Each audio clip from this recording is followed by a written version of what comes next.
volunteer, which I'm assuming several of you have, just come see me on Just come see Mike and grab a ticket for your parking. Yeah. Okay, to get a discount.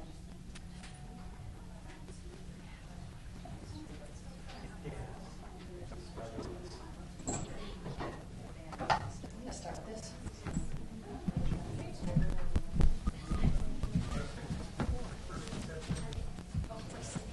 What's that? We don't have to. What would you like? Yeah, I wander a little bit. Go ahead. Let me know when it starts. Yeah? Hi, streaming people! This little camera here is for the streaming.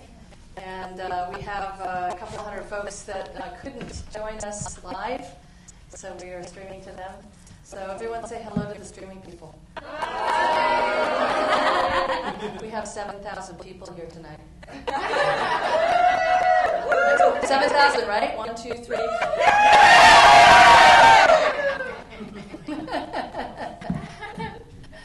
Welcome to Living Your Success Signature. Welcome to our very first weekend. We are so glad that you guys are here. We're so excited to have this weekend. Thank you for joining us. Thank you, those who are on the stream, for joining us. We're going to play. We're going to go deep. We're going to. There's some things that we've learned from you about our Success Signature program since you've all been going through it. That has been wonderful. You remember the success. Where are all our posters? Julie, can you grab the poster that has the credibility branding model on it, or Mike? Sorry about that. Spontaneous. So let me start by welcoming. You're wondering who this beautiful woman is on stage with me. This is Mary A. Hall. Mary is a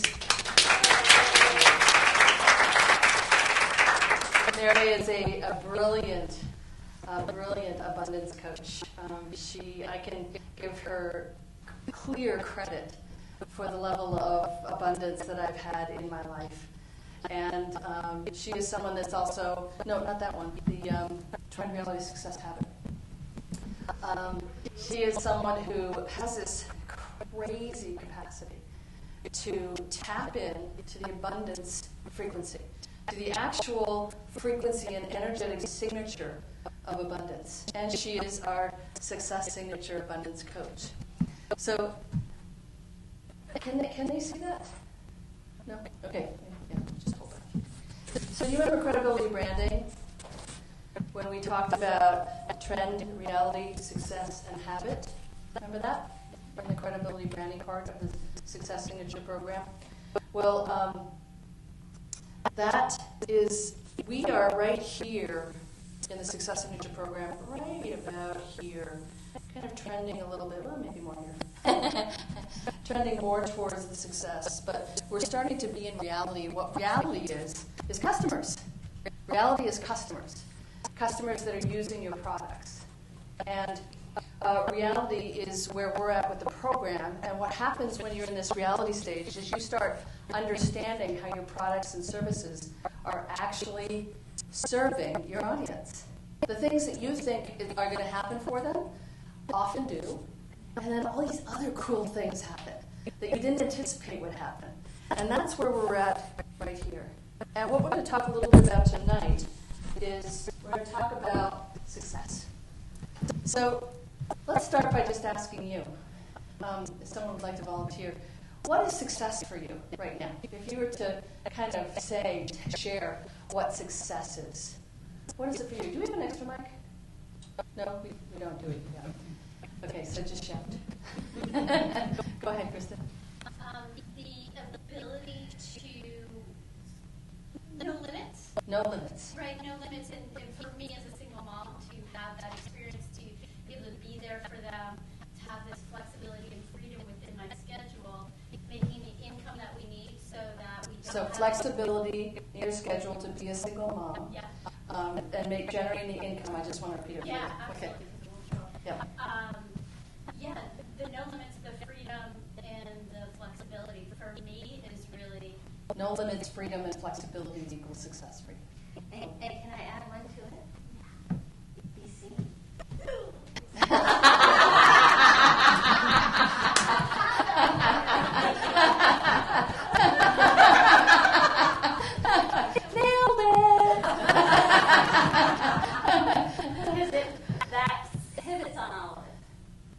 That's the pivot point.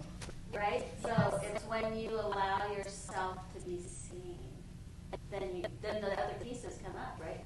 The freedom and all that you're talking about. Beautiful. So then we add authenticity to that too, right? Just being Yes. Well, that's your kicker to being seen. Is Authenticity. being able to be so authentic, goofing up and everything, Mm-hmm. I'm really good at and being willing Good at to be goofing seen. Hey, Jennifer and I, we goof up all the time.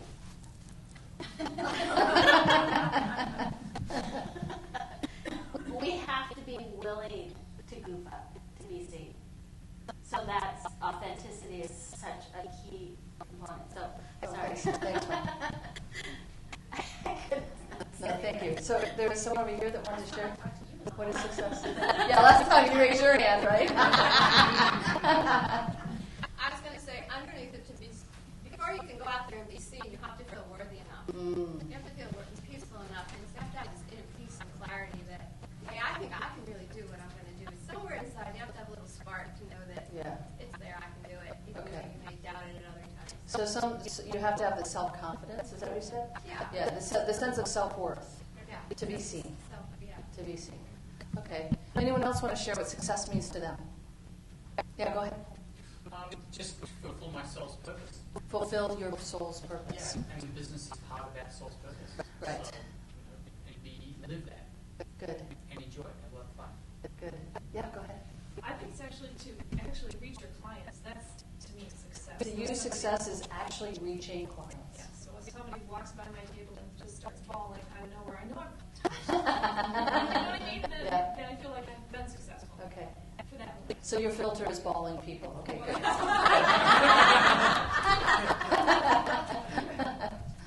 good. Okay, good.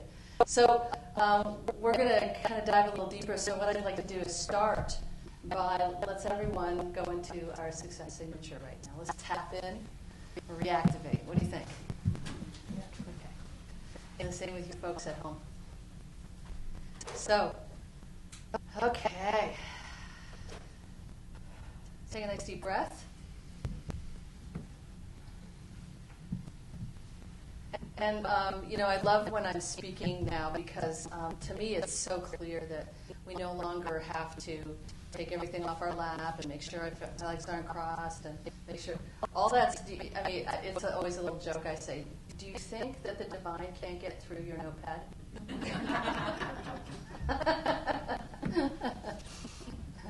So let's just everyone take a nice deep breath. Feel your body sitting in the chair or sitting in the couch or wherever you are at home. And just allow yourself to feel and sense you. And how are you expressing yourself in this moment? What's the energy field like in your body? What kind of emotions are running through? What kind of thoughts might be there? Just noticing, not doing anything with them, just noticing them all. Allowing yourself to just kind of be really present with that. That's it. And notice that as you notice how you're expressing yourself right now, as you notice that, notice how the moment seems to be more present. In fact, the moment may appear to be expanding. That's it. And as that moment expands, it brings you to right here, right now, and to you. And we're going to use that moment of expansion to go even deeper. We're going to go within into our sacred chamber. We're going to go deep into this new place of love, this deep center of our being, the center of our soul, this place of divinity and love. It's actually a different dimension of being.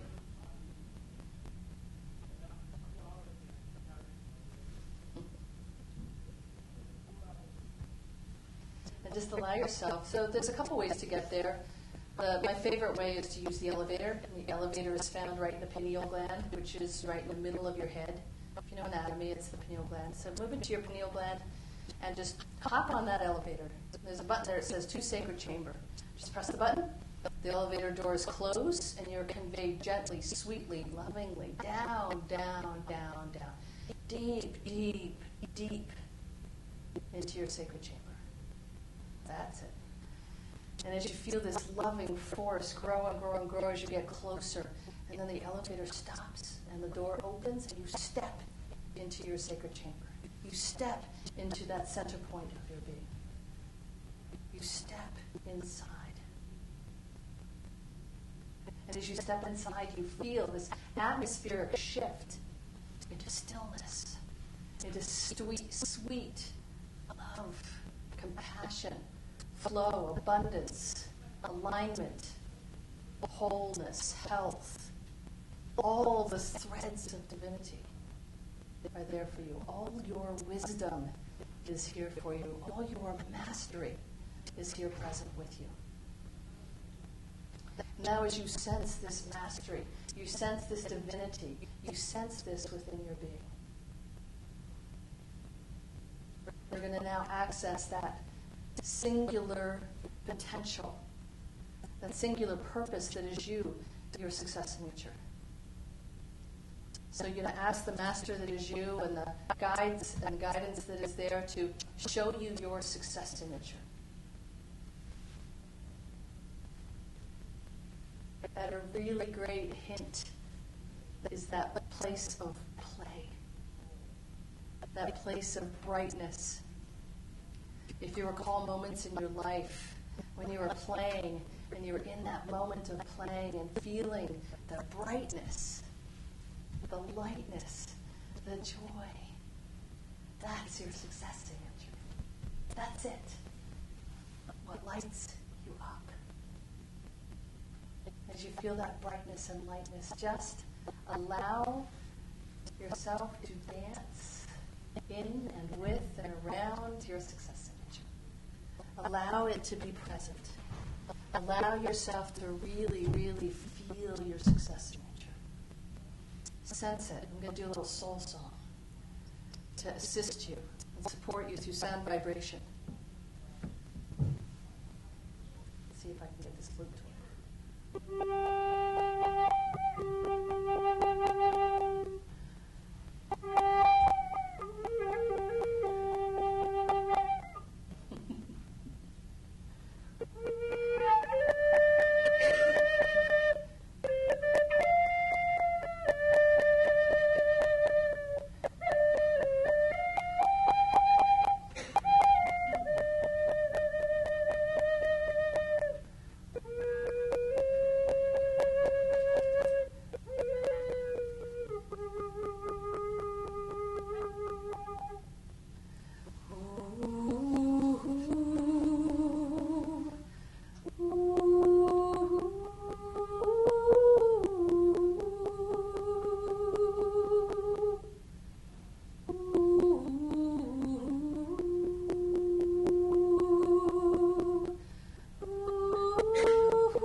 That place remind you of the unique person, the unique potentiality, the unique gifts, the unique success signature that you are.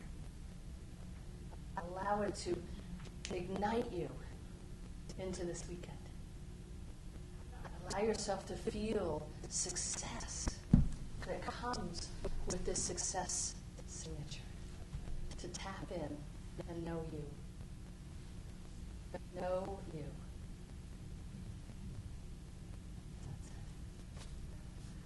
Now bring your attention back to this moment now.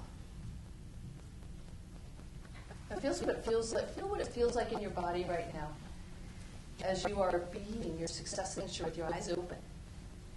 We don't run our businesses with our eyes closed. Well, some of us do. So feel that success signature with your eyes open. What's it feel like? Calm, right? Space. Clear. Good.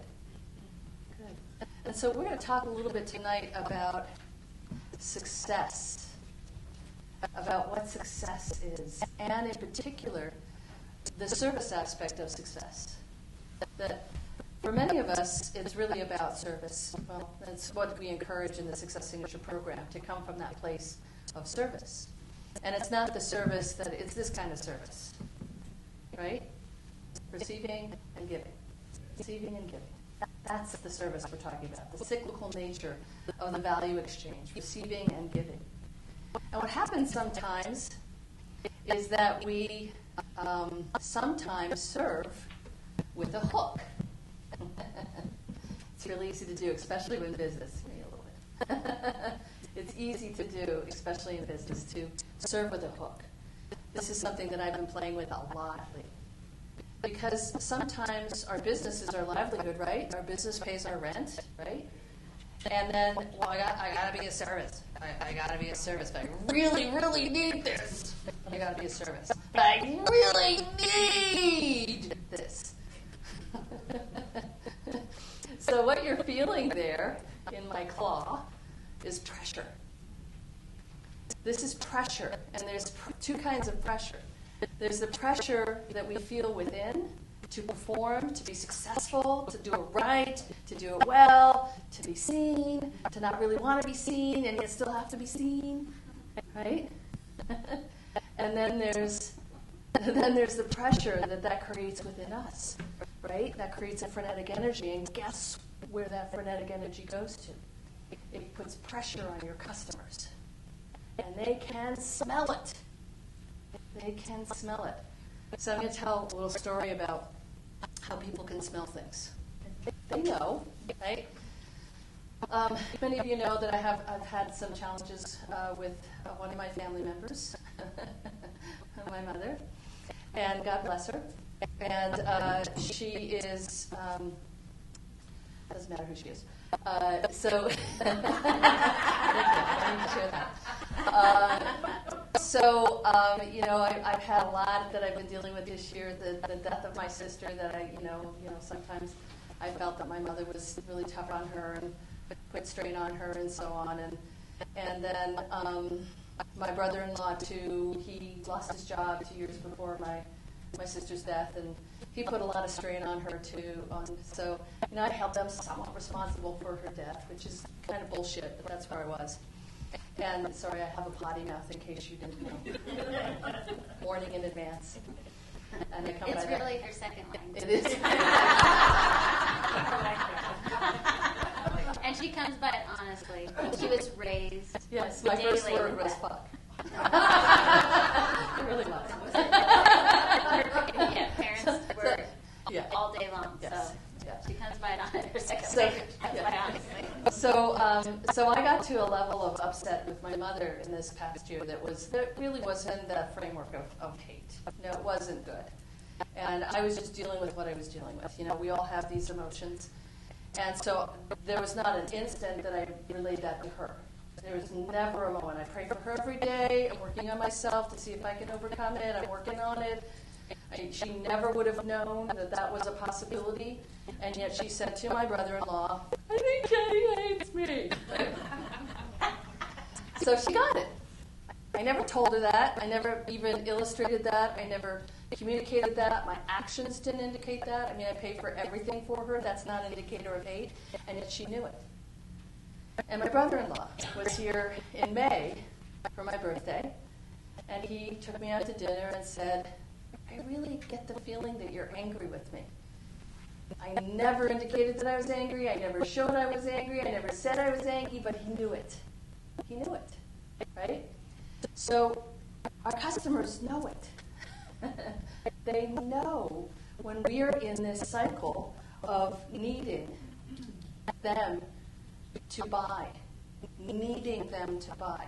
They can feel that pressure. So I'm going to let Mary take over here. I want to get my earring.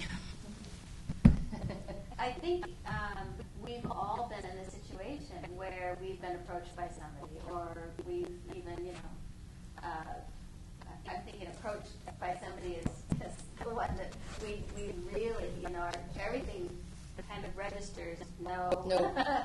Just because of the pressure that's there. And when pressure is there, I just want you to feel what it feels like when you're pressured by somebody. They're not saying it, they're not, using words of pressure, but you know you're being pressured. And I had a piece that I think is really important. When I lost it. Okay, I trust that they'll come back. So as we're being pressured, everything in us says they don't have our best interest in mind.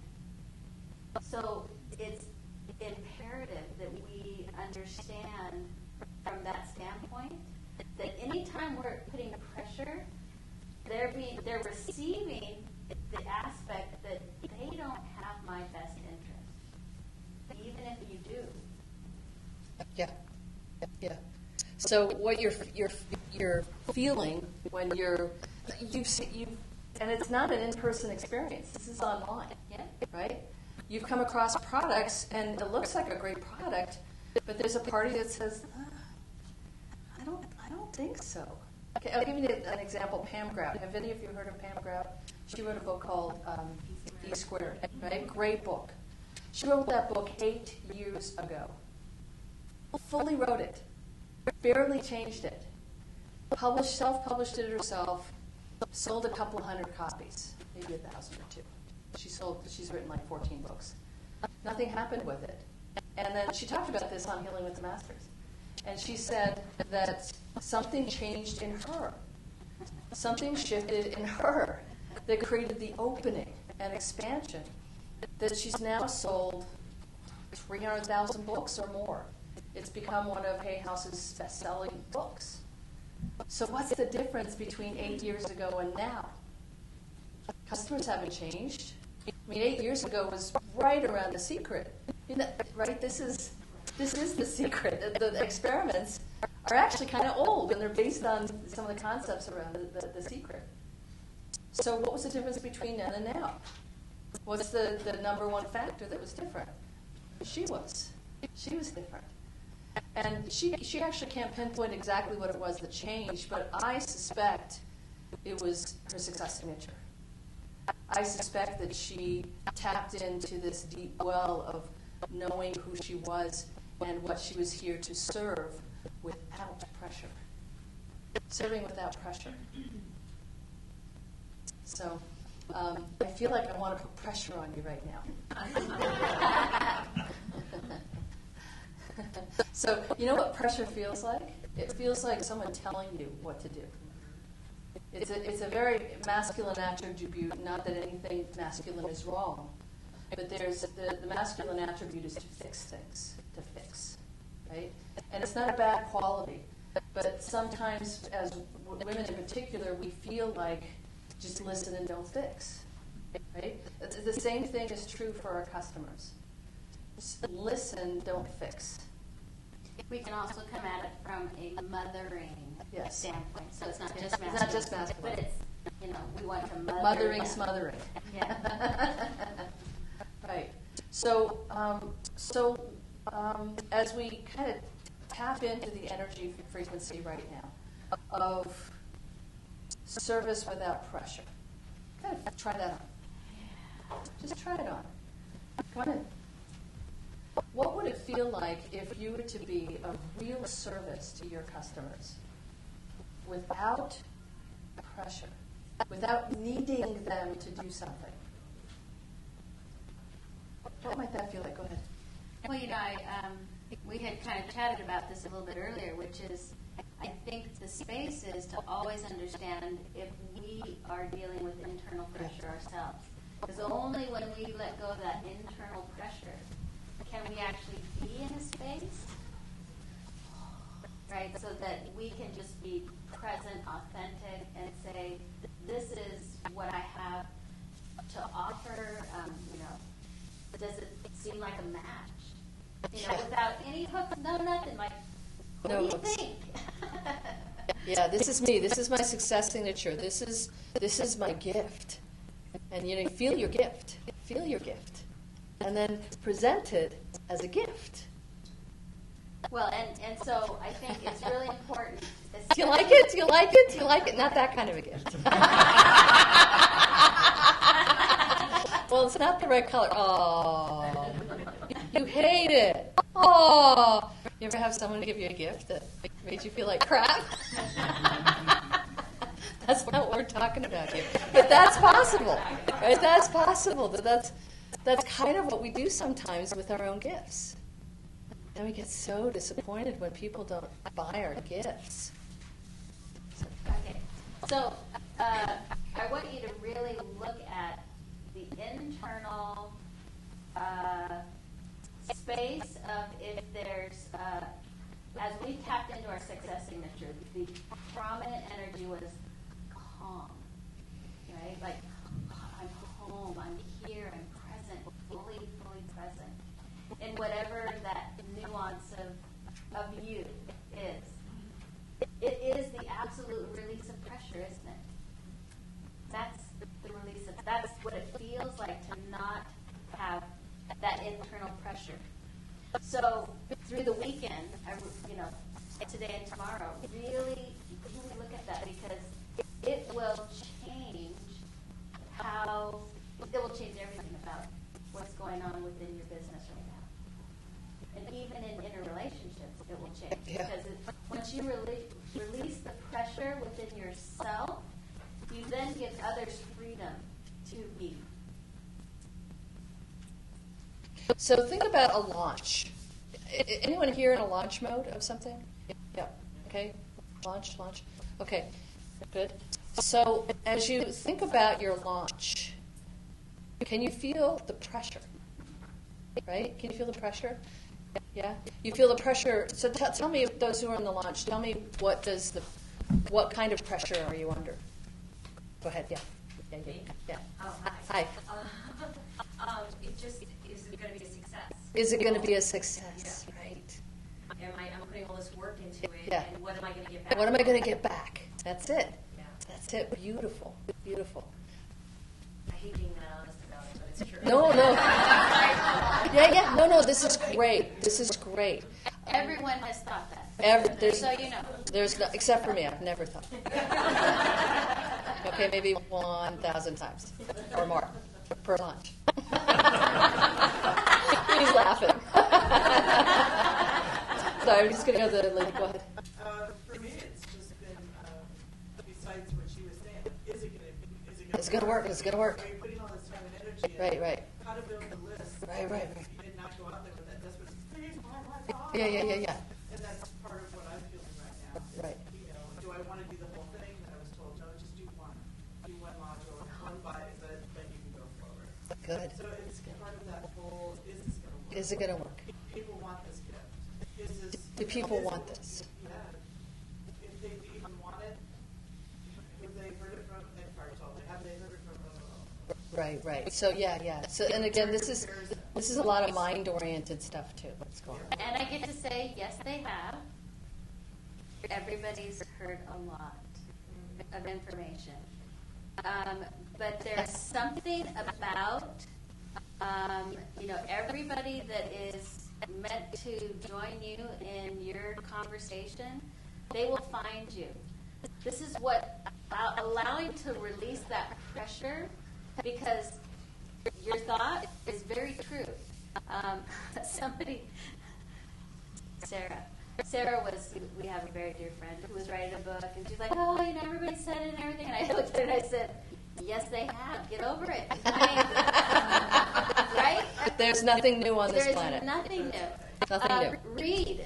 We talked with Reed. Reed Tracy, the president of Hay House.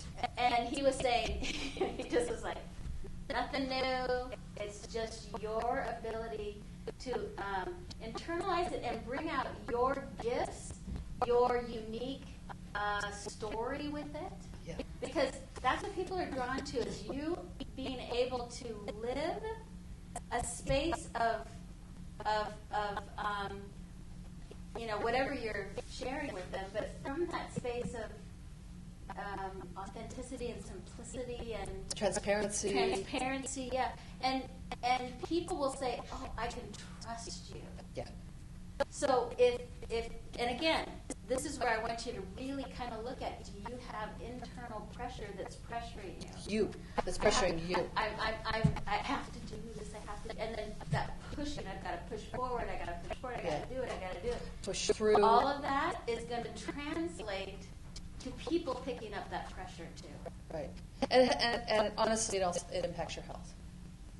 It impacts your capacity to have space and energy and health to do it. Because when you're putting that internal pressure on you, your adrenals crash, your nervous system is a mess. You can feel the tension. Where are the places that you have tension? Just shout them out. The places you hold tension. Shoulders, neck, yeah, where else? Yeah. Jaw back, right? So those are indicators that there's internal pressure. You can use those as points now as an entrepreneur. That if you have that, then you've got internal pressure. And if you've got internal pressure, guess who's going to also feel it?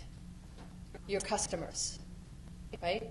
So this internal pressure, let's just everyone take a minute and feel the internal pressure. Just feel it. Just allow it. Notice it. And notice the thoughts that come with it. I have to, I got to push through, I got to make this happen. What would happen if it doesn't work? Oh my God, everything's relying on this. There's, everything that I've ever worked for my whole life will be at an end if this doesn't work, right? Right? So just feel that.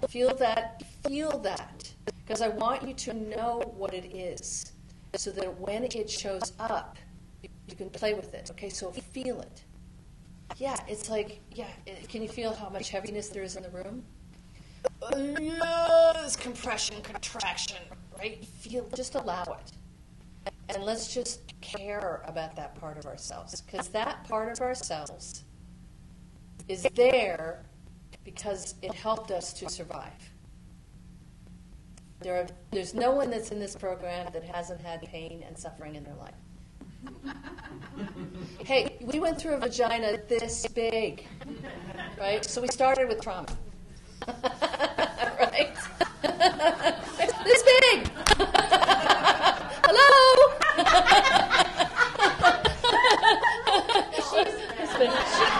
She was a midwife, so she saw. I got to see it. I was at that end. It was this big. So pressure and stress is part of being alive, but we get to play with it, right? We get to notice it and allow it. So let's just, as we feel that part of us that has pressure, okay, just feel that part of us. And that part of us that has pressure, we put pressure on those we love from this place, don't we? We put pressure on our kids. We put pressure on our husbands. We put pressure on our partners. We put pressure on those we love. It shows up in different ways. It shows up as temper, getting upset. I got upset at the poor manager of the hotel today because of pressure. And she didn't really care that was my story afterwards. But it's okay. It's okay. And let's just care about this part of us, because this part of us often allowed us to survive. This part of us that created pressure inside of ourselves made us push through so that we're all here today in this room and at home, right? Those parts of us allowed us to make it. Is that true? Yeah. So let's just love that part of ourselves. Let's just care about that part of us. That pressure helped us to survive. And just love it. Oh my God, just say that to yourself right now. Beautiful pressure part of me, I love you. I love you. I care about you so deeply. I care about how you feel. I care about how you experience pressure. I care about you, and I just love you. And all I have to say to you, pressure, that pressured part, is thank you. Just thank you. Thank you for helping me to survive. And you don't have to change. Just thank you, and I love you. And thank you, and I love you. Thank you, and I love you. And can you feel how it's actually shifting? And what's happening is the pressures are changing, but we are around it. We're growing bigger. We're going above it. We're going beyond it. And it doesn't have to change. Just allow yourself to honor and care for that pressure part. That's it. Mary. It was beautiful. Beautiful. Being able to be with it. Understanding this there and being able to be with it. And then we can add another layer to that, which is the ability to, however you sit with it, whether, your connection point with the divine, which is allowing daily to say, I'm, breathing in peace and support, and I'm exhaling the pressure that I placed upon myself. Allowing there to be a translation with the mind and the heart in that. Allowing, because we don't realize we've been in this pressure and pushing. So it's that awareness that, it also creates it so that we don't like what we really do. Yeah. And then we're not really liking what we really do, and we're pushing pressure, and then we're in this place of, I don't really like what I'm doing because I'm feeling so much pressure. It's not what you're doing. So allowing the release of that pressure is so pivotal so that you get to shine. So I saw this, there's this really cool show about comedy. David Steinberg interviews comedians, and he interviewed Bob Saget. And Bob Saget was on that show about the twins, and do you remember what it was called? I can't remember what it was called. Full House. He was on that show, Full House. And then he was also the host for 8 years of the video show, America's Funniest Home Videos, okay?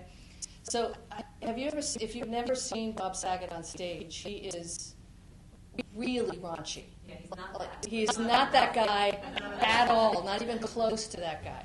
He's super raunchy, very quick in a very raunchy way. And so he was talking about his career. And he went to his friend Rodney Dangerfield and said, Rodney, I don't like what I'm doing. It's not me. I don't like it. He's doing really well. And Rodney Dangerfield, I'm going to swear again, sorry. Rodney Dangerfield says, you don't know cock. You don't know anything. And Bob was able to reflect and say, and he got it. He got it kind of in that moment, but he got it a little bit more as time went by. That what we're doing in any given moment reflects our soul because we're doing it, whether we like it or not. And so, I have a tendency to get bored. I have, I'm a bit of an ADD personality, and I do something for a while and I get bored. And, I recently got a little bit bored with Healing with the Masters. And I lost perspective. Okay, I'm full transparency here, okay? I lost perspective. I lost perspective of what it is, how it works, how it supports me, how it supports my audience, the aspect of me that needs, stimulation. Forgot,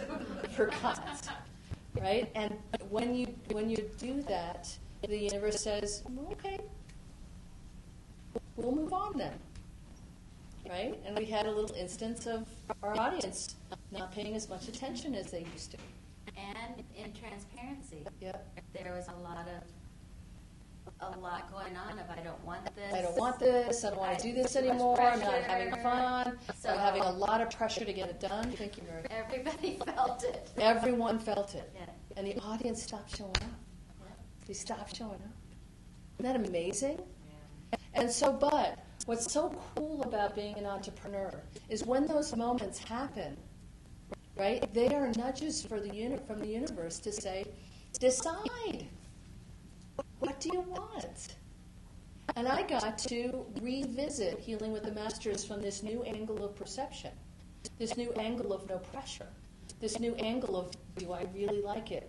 How is it serving me? How is it serving my audience? Does it still match my mission? And my mission had become a burden in the hands of this whole perception of Healing with the Masters. It was more than just boredom. You know, my life changed a little bit with my sister's death. So there's a lot more going on than just boredom. So I don't want to belittle what happened, but Yeah, nonetheless, I don't know that it was boredom as much as grief. as much as grief, yeah. Which is a confusing emotion because it feels like it's every emotion. They were all. I'm really depressed. No, you're grieving. Oh yeah. Why am I? What's wrong? The sky's falling. No, you're in grief. Oh yeah.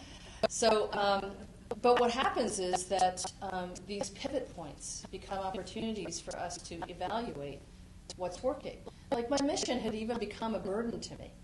You know, my mission of creating, global peace, just a tiny little mission, had become a burden, right? Had become, Cynthia's going to talk in a little while, and she has an enormous mission, and I'm sure that sometimes that even becomes a burden. Yeah, doesn't it? Yeah. So those are the moments, though, that we get to reevaluate and go deeper. Right? Those are the moments as entrepreneurs that we can stop and say, what is success now? What is success now? Now, before Healing with the Masters was this wonderful, huge playground of business. Right? We could try this, we could do this, we could try this. And then the market becomes commoditized, which happens in every single market. And then it becomes harder. And then you try this and try this and try this, and it's like it's not as fun. Or it becomes more fun. Or it's a pivot point.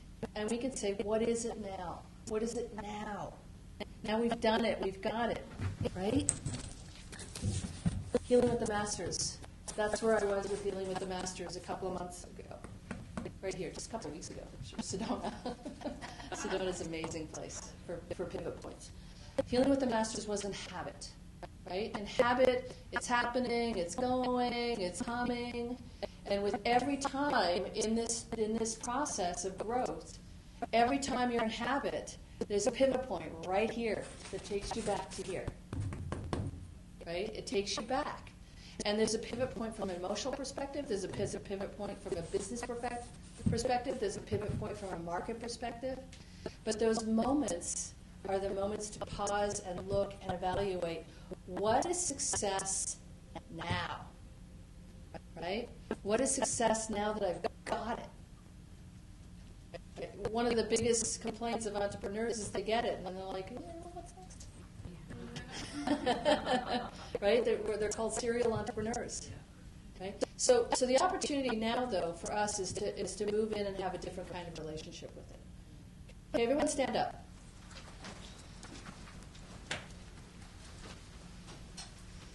And just stretch. I know it's the end of the day. Okay, now jump up and down if you can. That's it, good.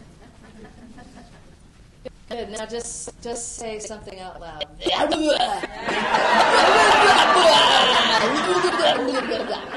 Okay, sit down.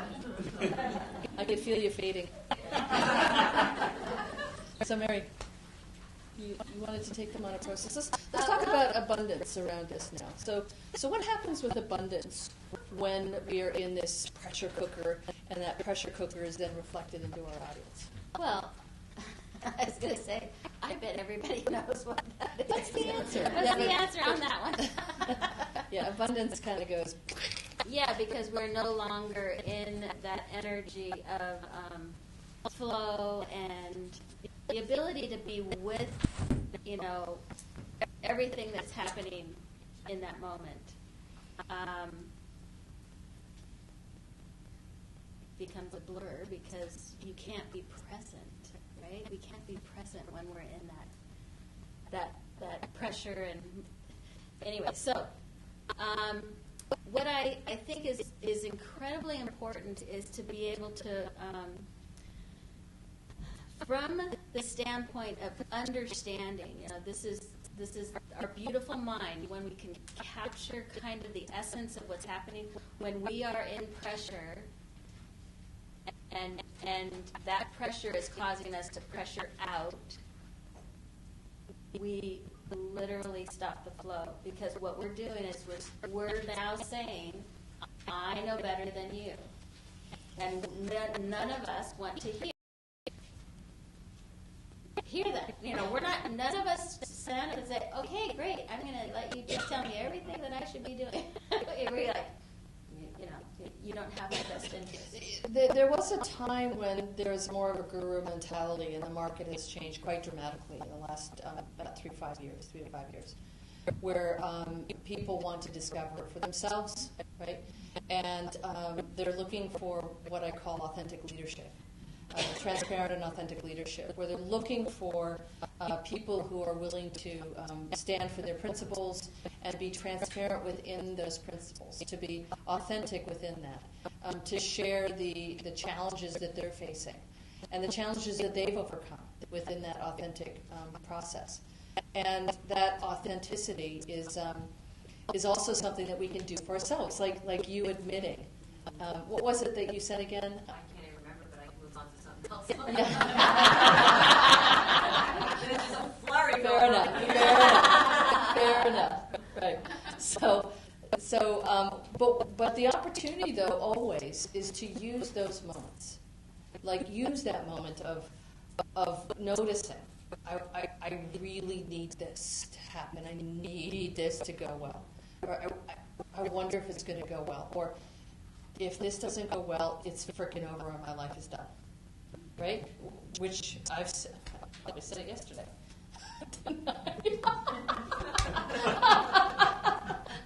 Right? So that's the opportunity right there.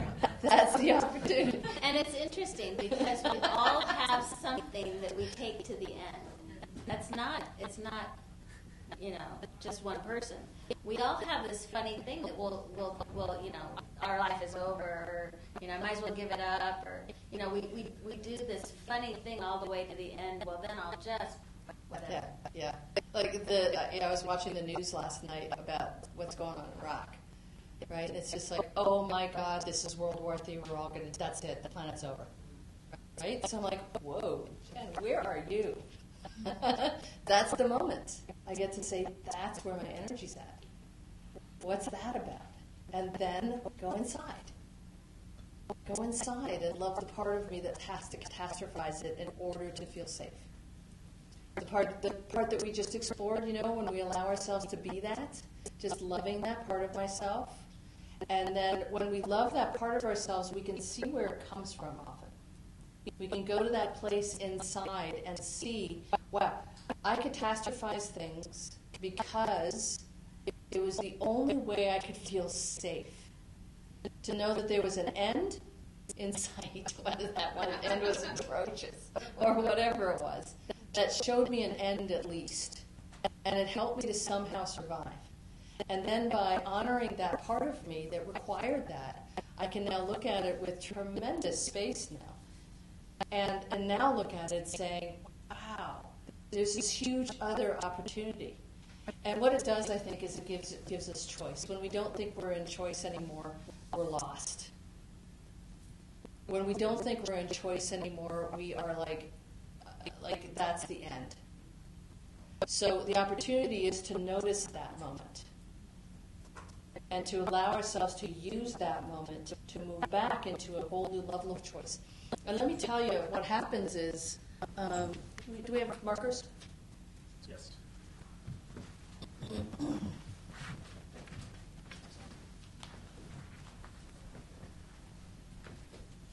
Not handy. I'll bring it up here while we're waiting for the markers. We've got an enormous stage here.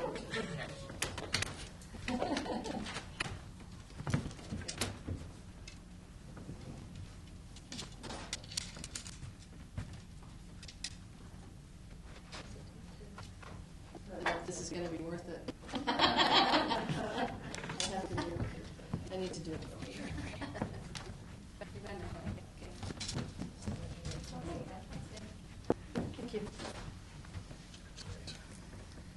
Yeah,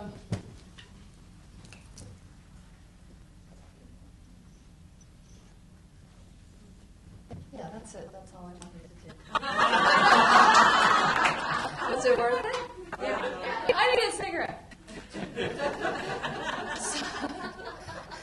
She does this one. Never mind. Okay. Yeah, we knew what that was for. So we start here, right? We start here. This is the bottom, right?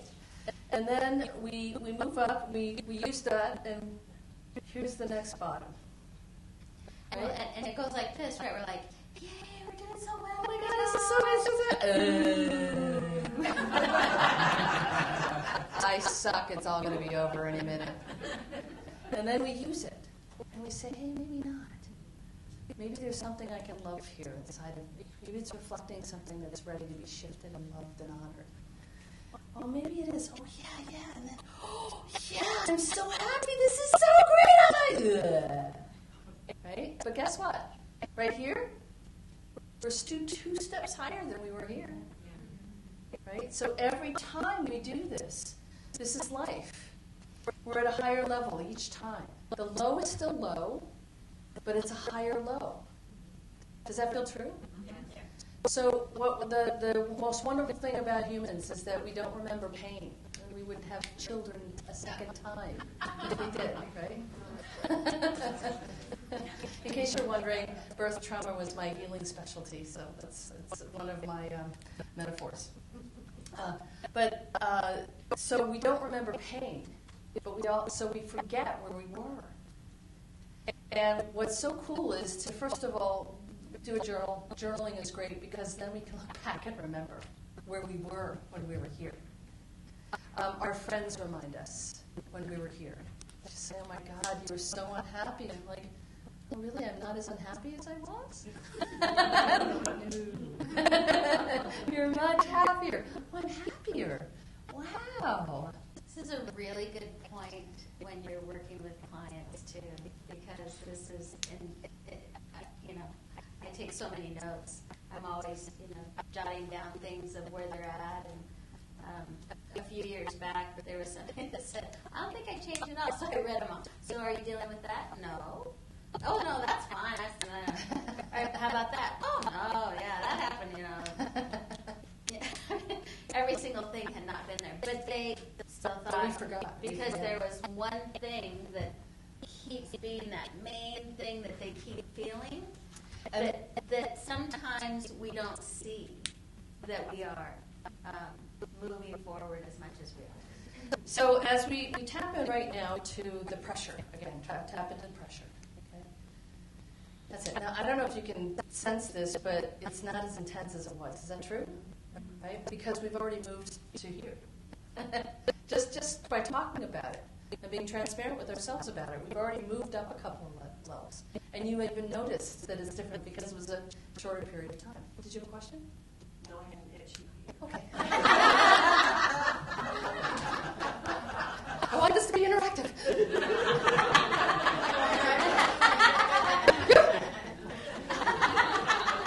Are we having any chat? Anyone in the chat room at all that has a question for us? Or? No. Okay. No.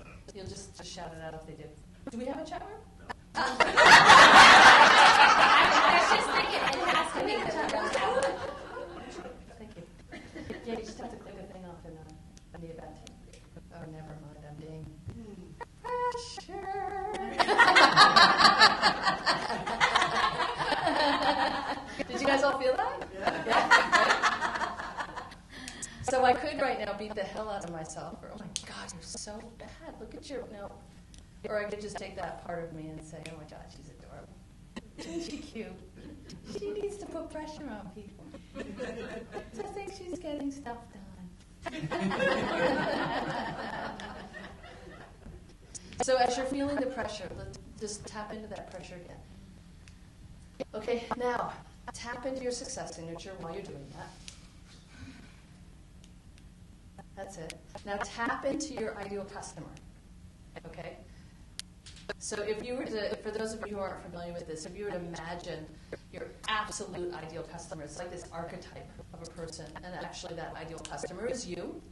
You are your ideal customer. The you that was 5, 10, 15 years ago, whatever it is, before you created whatever you're creating. Whatever solutions you're creating for the you that was. Does that feel true? Right. So the ideal customer, the you that's going to be. That's something we've learned. That the ideal customer could be the you that's going to be. So as you tap into your ideal customer and you tap into the pressure and you tap into your success signature. Okay? So think about the conversation, your marketing conversation you're having right now with everything you've created with your ideal customer. Think about it with that field of pressure in your being. Okay, now just kind of look at the overview of it. Look at the sales page or the opt-in page or the product itself, whatever it is. That's it. Now, just pretend that there's a little valve. And you're just going to release the pressure. There it is, there it is. There it is. And as you release the pressure, how does your customer react to your materials now? How do they react to your launch? Relaxed, right? Nice. Good. They're what? They step forward. They step forward. Yeah. Right. I saw this a television show. This crazy magician is doing a hidden camera comedy show. And he was in a wine store, and he took out a cork, and some did sleight of hand, and the cork became a cheese, which was kind of gross. But anyway, so the guy that he was doing this to, the guy thought that he was trying to sell him something, and he had a lot of pressure in his system because he was about to pull a prank on him. And the guy who is the customer was like, yeah, not interested. Yeah, I'll try. Okay, I'll try some wine. He just wanted some free wine. You know, I'm not going to buy anything, though. It's basically his attitude. I'm not going to buy anything. I don't buy anything. And he goes, oh, yeah, it's cheese. The cork is cheese? You know, it kind of turned him a little bit, but he was still of that, I'm not interested. I'm not interested. And so, right? And so what was happening, though, is there was pressure, right? For him to do something, and the customer knew it immediately. Immediately, he knew it. It was immediately resistant. And what we're doing right now is we're releasing the pressure, so our customers, you know, just like my mom knew, and just like Victor knew that I was angry, even though I never indicated I was, right? Your customers can feel it. So if you consciously release that pressure and use the moments in your life to work through and play with those moments where you're putting pressure on you. Right? Yeah, so I'd like to kind of share something that, a way to internally start releasing the pressure. So, being a mother of 3 and, you know, in the ages of, you know, 10 to 15, you know, and running around all the time, driving everywhere. So I was always this. Literally. I mean, that's not what my face looked like, but that's what I was doing.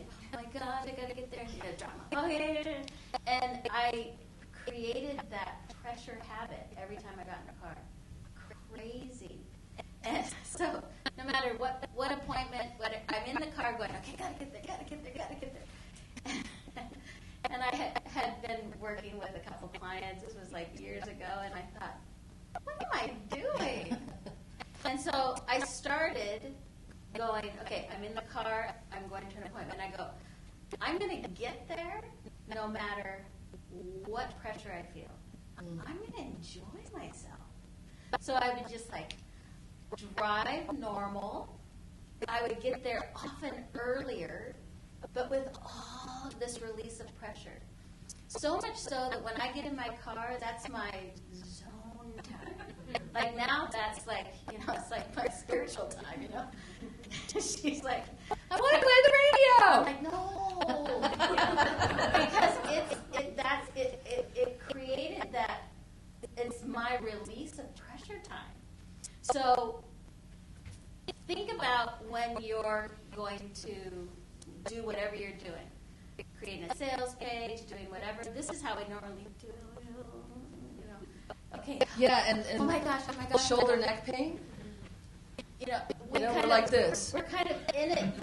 I have to figure this out. I don't know how to do that. Oh my gosh, I don't, whatever it is, your pressure, start realizing you are going to reach the same destination, just like I did in driving. With allowing yourself to move into going, okay, I know I'm going to get to the same destination. I can allow for pressure to be released as I'm doing it. As I'm doing it, that's good. So, and this had, this was me because I had to learn everything, all the internet stuff, all the online stuff. It totally freaked me out at first.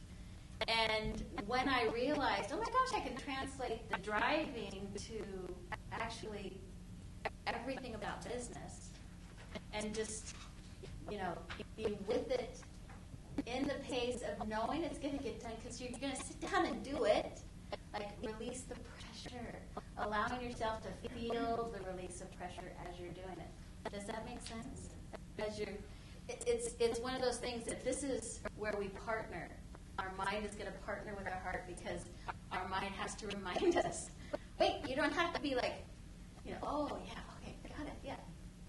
Yeah, I that's cannot tell you how much. I mean, I don't work really late often, but the last few nights because I've been doing a really fun thing.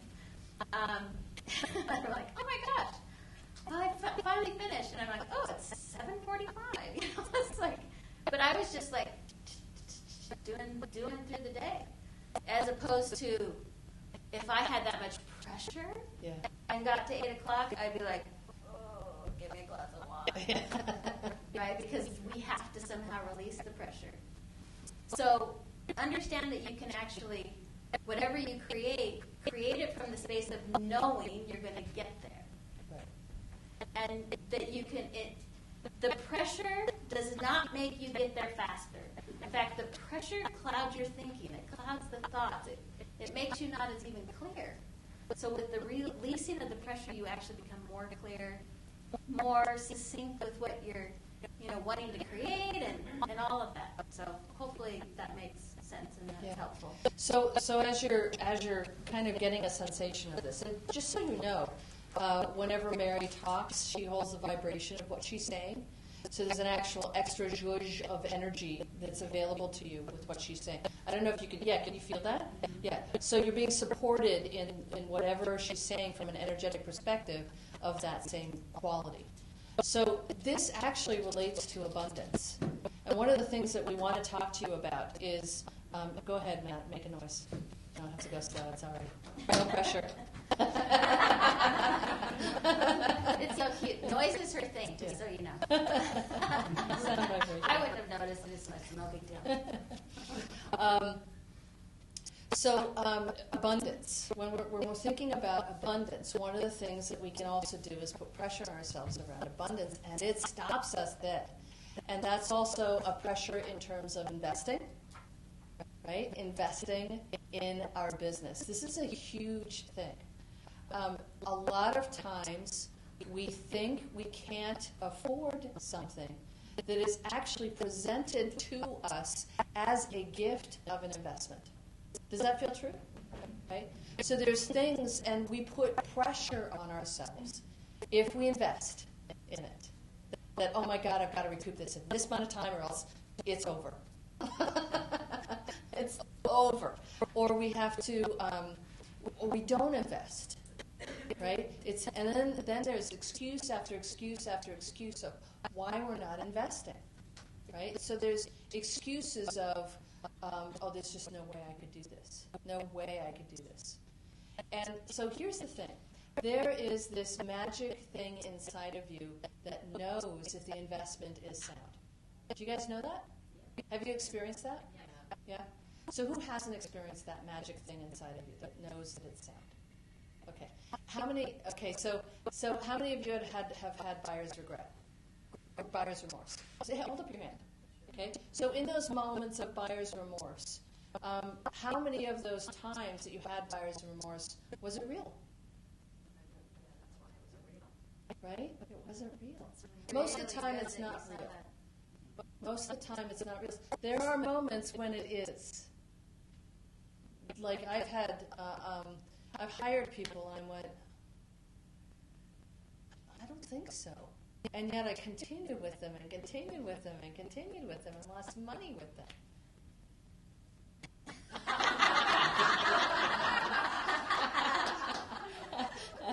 I'm not allowed to hire anymore.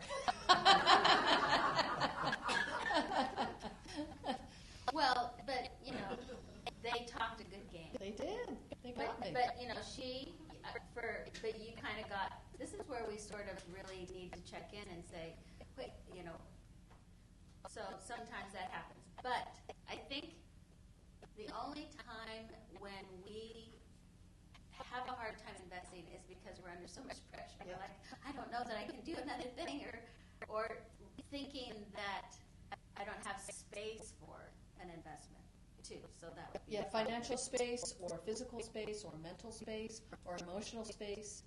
So there is, I wanted to ask you a question about it. You're talking about this, but I'm finding that, I don't know if anybody else is doing it, but when you finally put that and you buy that investment for yourself and you do something, and then it's like, doesn't fall flat. It's like that pressure comes back in a different way. Right. It's because you're existing within pressure. This is why I'm saying allow yourself to actually exist without pressure. It feels better. Yeah, and to do the program without whatever you purchase, without pressure. Right. Right? To do it, there's a lot of people that have said to me, oh my gosh, I'm only in module 6 and I've had it for 4 months. And it's okay. I was talking to Paul, and I'm like, go at your pace. And the same thing with anything in your business. Go at your pace. Go with what's next. You're not missing out. What's meant for you cannot be lost. Cannot be lost. Sometimes just owning some of these things is all you need to do to start. Right? I've purchased things that it took me 1.5 years to do, coaching programs in particular. It took me 1.5 years to get to. But I had it in my back pocket. It made me feel so good to know that it was sitting right there when I was ready. It was sitting right there when I was ready.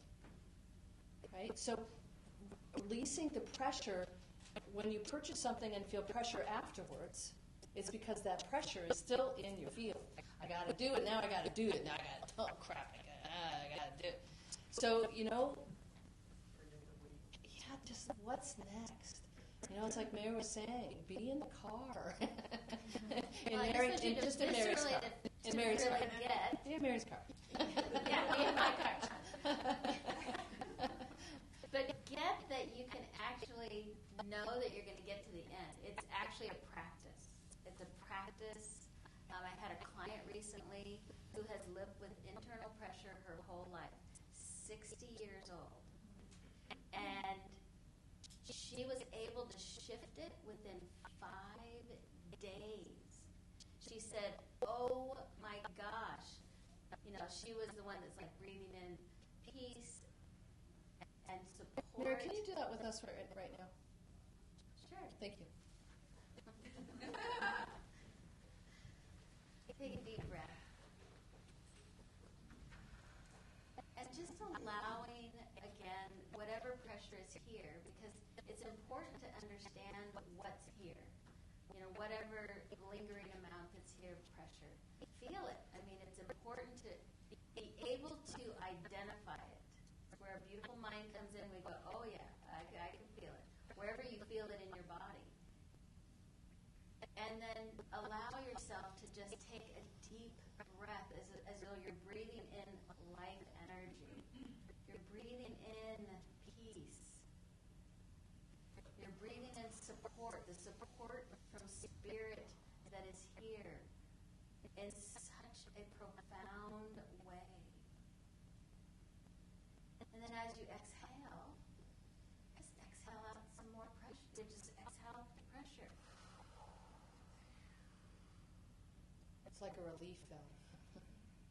And then continue to just breathe in that, breathing in peace. And for each person, it might be a little bit different. really works for you. And breathing in that support, incredibly important. And then just breathing out that pressure to where you actually start feeling what it feels like to not have pressure in your system. And not having pressure feels a little bit like space. Like there's layers of space between you and the world. Yes. Buffer. And there's something really important that's showing up, which is if you've been pushing through, you're going to be incredibly tired because your body has not had the ability to reset and rejuvenate. So tonight, as you go, when you go back to your rooms, when you sleep at night, allow yourself to breathe in that peace and support and release the pressure and allow your system whatever it needs for that sleep. Because oftentimes those of us that had been in that pressure mode, we're not really sleeping well.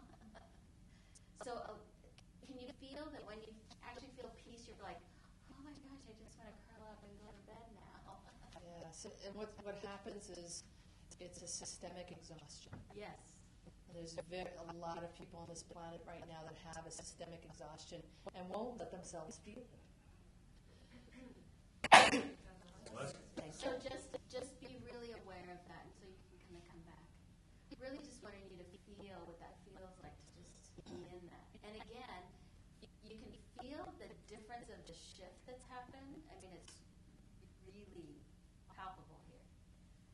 And to be able to work from that space, to do whatever you do from this space of there's no pressure here. So, Excuse me. yes. I'm so sorry. I think for me, one of my big lessons in the last year was realizing that foundationally for me, the pressure came from lack of trust.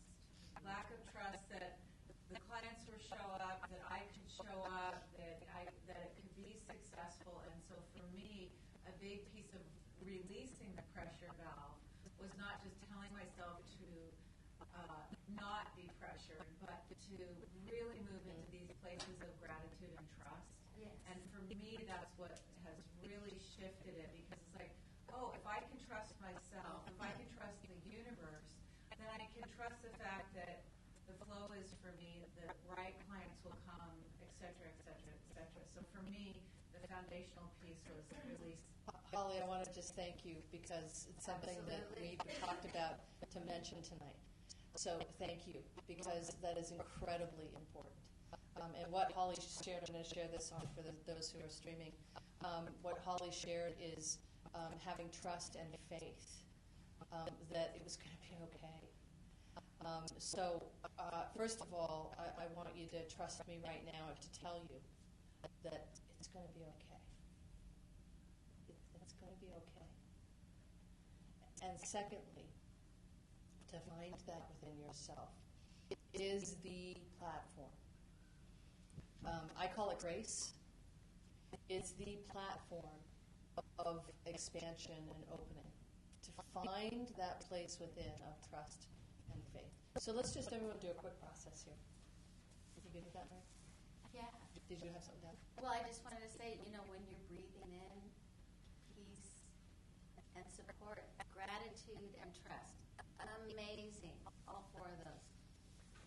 So let's just tap into our sacred chamber again. And we're going to tap into, we're going to ask the Master that is us in this place of our sacred chamber to show us, what does trust and faith feel like?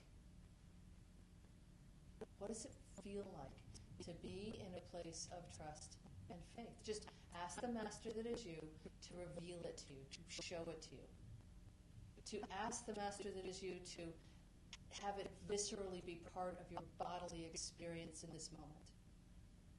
What does it feel like in your body to be in a place of trust and faith? What does it feel like in your emotional body to be in trust and faith? What are the sensations in your body that show up in a sphere, in a place, an embodiment of trust and faith. What does it feel like? And ask your body right now, ask your being. What does it feel like for me to be in a place of trust and faith right now? And then notice what's different than a moment ago. There it is. Is it something different? Does anyone want to share what was different between a moment ago and trust and faith? Yeah. It's like there's a grace and there's an ease, and in some cases it's like when you feel that you're responsible for everything. You're responsible. It Nice. takes that because you feel supported. Yes. Supported, responsible. And I'm here to tell you that there's no one in this room, on this planet, that isn't supported in every moment. Now, for those who like this idea, we have an entourage. Patricia Cola-Robles calls it the the Company of Heaven. William Linville calls it the entourage. Our guides, our allies, whatever you want to call it. We're surrounded by them. We're surrounded by the loved ones who have passed. We're surrounded by angels and our archangels. And we have this amazing support network. We also have the master that is us, that is always available to us. And this practice of trusting and having faith and just simply feeling the vibration of it. Just going in every morning before you wake up and say, what's it feel like to have trust and faith? And then take it to the next level. Let's just do it right now. What would a day in the life of you in the full vibration and expression of trust and faith look like? Walk through that day. You open your eyes in the morning, and you are in a field of trust and faith. Yeah. There's smiles around this room. And then you ask different questions, like, what is this day going to bring? What amazing miracles will befall me today in this day of trust and faith? You have breakfast. What does it feel like to eat your breakfast in a field of trust and faith? What does it feel like to get in your car or take public transit, whatever you do, to go into work? What does trust and faith feel like in traffic? That guy cut you off. What does trust and faith feel like in that moment? So trust and faith in that moment to me looks like there's an accident, and I happen to go just at the right moment into the flow of traffic that goes right around it. It happened to me on the way up. There were 2 accidents. Both instances, it just happened at the right moment to go. That's how trust and faith looks. What does that feel like as you're experiencing it? So you go into work, or you're sitting at your computer and you're playing at your entrepreneurial chores, tasks, tactics. What does it feel like to be in a place of trust and faith when you're doing your work? What does that feel like? Does it feel the freedom in that? Love. Love, right? Love. Or flow. Flow, yes, flow. Yes, same idea. Love. You're in love. Yes, you're in love. You're in flow. It's easy, right? The easy button gets hit a lot on that day. There's Yeah. also such a release of judgment. I should do this, I shouldn't do that, or I didn't do that. And when we're in that pressurized place, we just kind of spin in our Yes, own we spin. stress Yep. time. But if we just allow even ourselves to feel totally unproductive on a particular day, because Yes. that's all we can do, Yep. and then we can release that judgment around it, and then we feel more energized because we've given ourselves a break. Yeah, exactly. The trust and faith is this flow of moving through a day is very different than a work day, right? It's like, okay, it's 3:00 and I'm exhausted, but I was incredibly productive. So I'm going to take a 1-hour reading break. I'm going to go take a walk. I'm going to have a snack and take a walk. Maybe I'm going to watch a movie. And then if I feel like it, I'm going to get back to work. And if I don't, I won't. How does that feel? To have the faith and the trust that you can actually not have to work 8, 10, 15, 20 hours a day. Or spin it and get to. Or spin it and get to. Yeah, the busy work, right? The busy work. Like you spend hours on Facebook. right? Busy work. It's a distraction from your judgment, is what that is, right? You're judging yourself for not working, so you find a distraction to, right? So just all of what we're talking about tonight truly is about conscious awareness, bringing a level of consciousness to your day and your life, becoming aware of you and your tendencies, becoming aware of the parts of you that had to survive, that came up with these wild and crazy freaking coping mechanisms that are a little insane, right? Like Facebook for 10 hours, right? Or whatever it is. The busy work, that stuff, or the judgment that we're not getting it done or done right. Right? These are crazy coping mechanisms that we used. And now the opportunity is to notice them. Love them. Thank them. That means we're done. Thank them. Thank them. And allow us to find a level of consciousness and presence now in the day. Gratitude is a great way to go. Absolutely. Loving yourself is the best way to go. And using those moments to go into the spiral, right? Using that moment of low to take yourself out of it, to move into a new point of choice, and move up and move up and move up. So we're going to take a little break. Do you have any final thoughts? No, I think that was beautiful. So just as you go through the weekend today, as you're tapping into your business, and we start talking about investing. You know, as you're thinking about investing in your business, right? As you're thinking about that, allow yourself to trust your instincts, to have faith and trust that what you're investing in is so beyond what's possible. And Cynthia's going to talk a little bit about tithing too tonight. And when you're thinking about investing of any kind, what you're doing is you are expanding. You're opening the doors to possibilities. And when you do it in a field of no pressure and trust and faith, now when you actually dive into what you invested in, it now becomes way more productive and fruitful. Does that feel true? Yeah. Go ahead. Well, as you were talking, I was also seeing that it allows for you also in that energy where the willingness to invest is the same energy that you're allowing your products or services to shine so that other people are willing to invest. Yeah. I mean, it's just, I was just seeing beautiful. this, it's a beautiful circle. That's right. It's part of, we all look for things to enrich our lives. Yeah. I always am looking for things to enrich my life. So it's just a part of. Yeah, and when you're willing to invest, you open the space to have your customers invest. Yeah, it's. I remember Dr. Fab Mancini was telling me about being at a workshop, and he got a clear yes to invest in this coaching, very high-end coaching project. I think it was like in the 5 figures, and he was like, "Oh yeah, this feels good." And then he got that little twinge, of like, "Oh my God, how could I possibly? That's my savings and blah blah blah, and this and that." And his friend said, "If you're not willing to invest in you, why would your customers?" Right?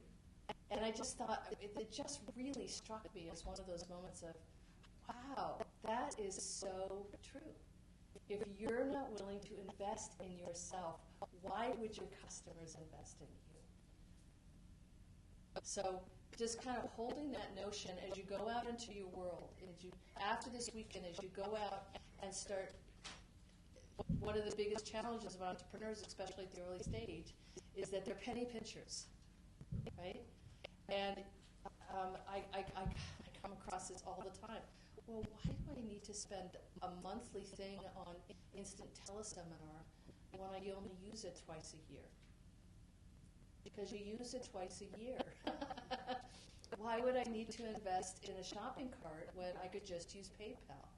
Because only 14% of your audience will use PayPal.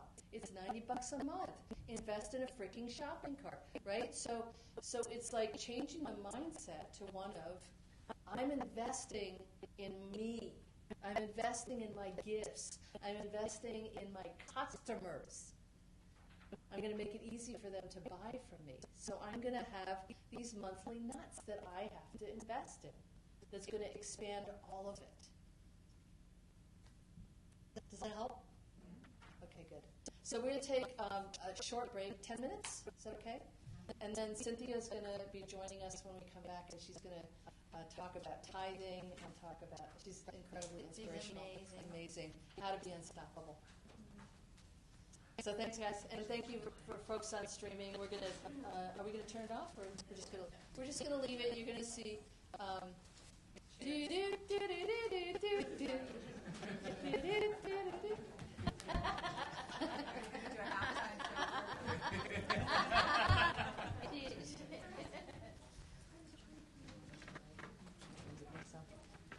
Because we don't want them to be doing Yeah. No, take it off to give it to Susan. I've enjoyed different things of gratitude. Yes.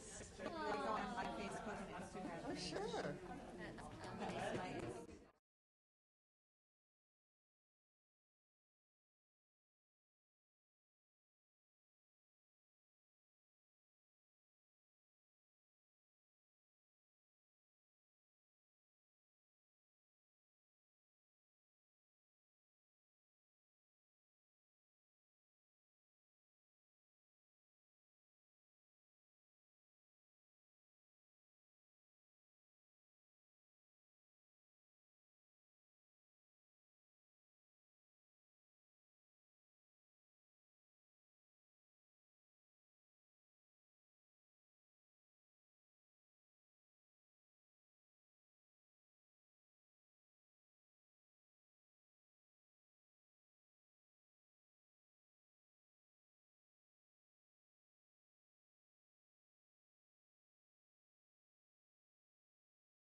right, welcome back to our Success Signature program. And tonight is the theme of abundance. And we're going to talk, remember when I've got these two bottle books. I am so professional. Oh my God. You're abundant with water. I am abundant with water. Do you remember when I did this? Remember receiving and giving? Right? It's not just about one or the other.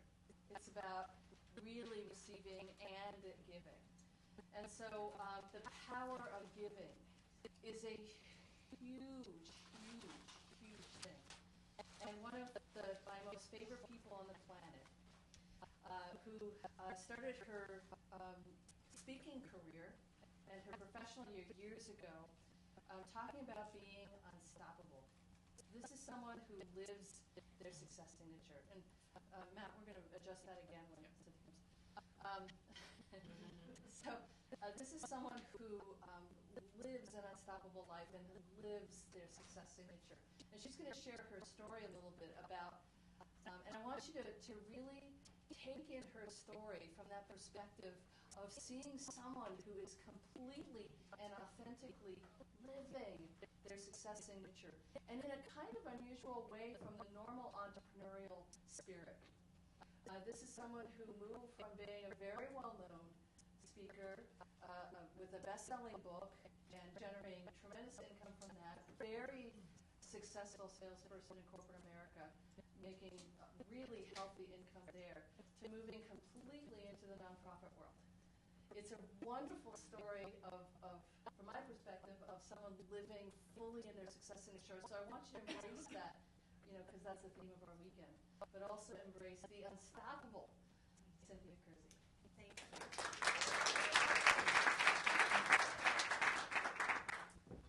Well, Cynthia is really tall, so she's going to stay off the stage.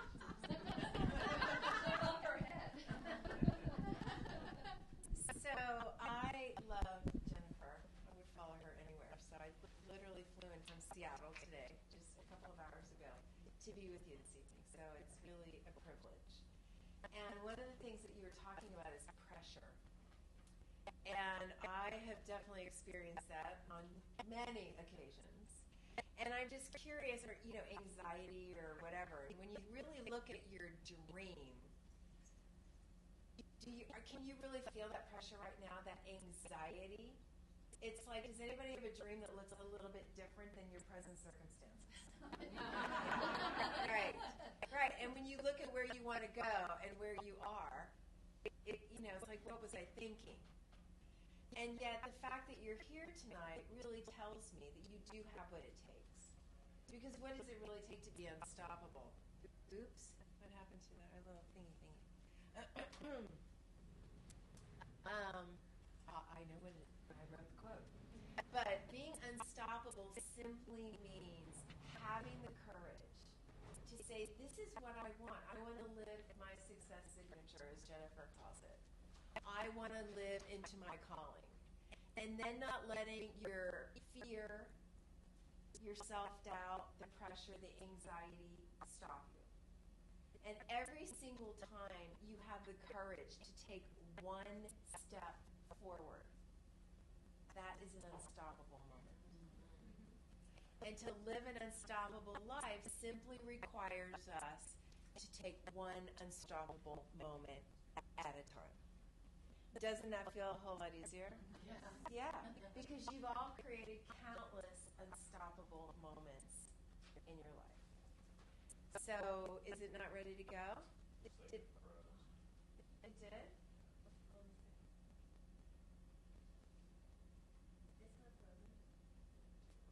Oh, it did. Oh, that's unfortunate.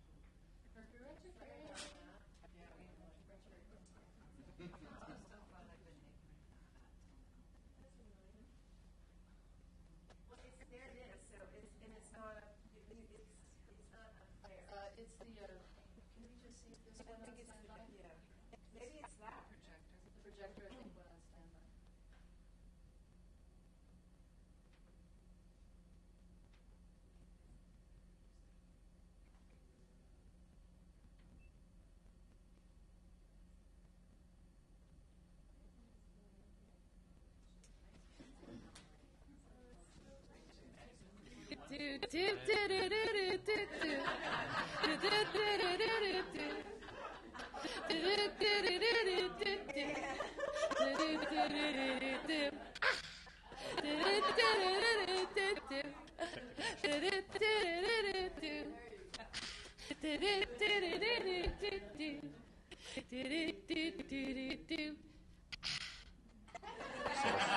Two source. There we go. There we go. There we go. There it is. It was the music that made it happen. Changes the energy.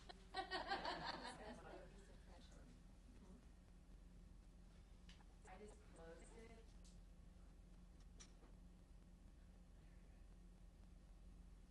Okay. I really wanted to show this because it's very cute. Okay, fantastic. So this. Oh, hold on here. It looks like yeah. Okay, so this is an unstoppable. I just have to start it. Okay, and a person who is demonstrating Jim Carrey an unstoppable moment. Moving it. Okay. Well, so we don't What have do it you up think the here. chances are What of is up with a guy that? like you and a girl like me So I don't know what to tell you. ending up together? I don't know what to tell you. Well, Lloyd, it's difficult to say. You really... It's that. Because it's not up there now. Yeah, it's my screensaver. It's not even a saver, it's my desktop. Do you want to try that one more time? Matt did it. Where did he go? He's our genius. I'm sorry. Matt is literally a This genius. is He just a doesn't moment, know. right, where things just, Yeah. and it's okay. I'm okay with it, but I just hope you're okay with it. Absolutely. Because one thing I've learned about speaking, if you're not okay with things not working all the time, you're going to be very unhappy. So, it's just so cute. It is. We want to see it too. So while we're waiting for this, so when you think about an unstoppable moment, why don't you share an unstoppable moment? And when I say an unstoppable moment, it doesn't have to be something big. Maybe it's, having the courage to say yes, to, speak at an event or do a launch or sign up for this program or, just tell somebody that you have an unstoppable moment? I do. Okay. And I was talking about it today earlier, and it's, when I first decided to do a telesummit, I didn't know anything about how to do it. I didn't know any of the technology. My family didn't know what I was talking about. I had no support whatsoever Right. from nobody. And it's like, I had this urging inside, just do it. Yeah. It's like, okay, but I don't know what I'm doing. And I sent out emails to speakers, and it's like, what if nobody says yes? Yeah. I don't know. Anybody ever resonate with that? And then I had such wow, so many people were like saying yes. I had way more than I had expected. It's like, wow, this is fantastic. That's so But it took great. courage. You're absolutely right. That is really, honestly, I think when I look at my life, it's just constantly being on my edge, constantly feeling like I don't know that I can do this next level. And just saying, I feel guided to do this, and I'm just going to take one step in front of the other. And if you just do that, Yeah. look at the miracles that happen. That's awesome. Let's give her a hand. Yeah. Fantastic. Oh, Did you do it? All right. Well, so I think it's a Apparently sign. it's you. I think it's a sign. I know it's my It's magnetism your is so strong. energy. Anyway, so I think we'll just kind of, Sure. unfortunately, because we have some really good, I don't know really what to do about it. So maybe we should just have a conversation. Mike, can you transfer it to another, send it by email to my computer? It's quite a large file, but you could stick it on, put it on a stick, and then, Okay. Mike, if you press play there now, it might work. Play it right now. just won't be on the full screen. Okay, try that. There you go. What do you think the chances How are smart you are. of a guy like you and a girl like me ending up together? Well, Lloyd, it's difficult to say. We really don't. Hey, just give it to me straight. I came a long way just to see you married. Just least you can do is level with me. What are my chances? Not good.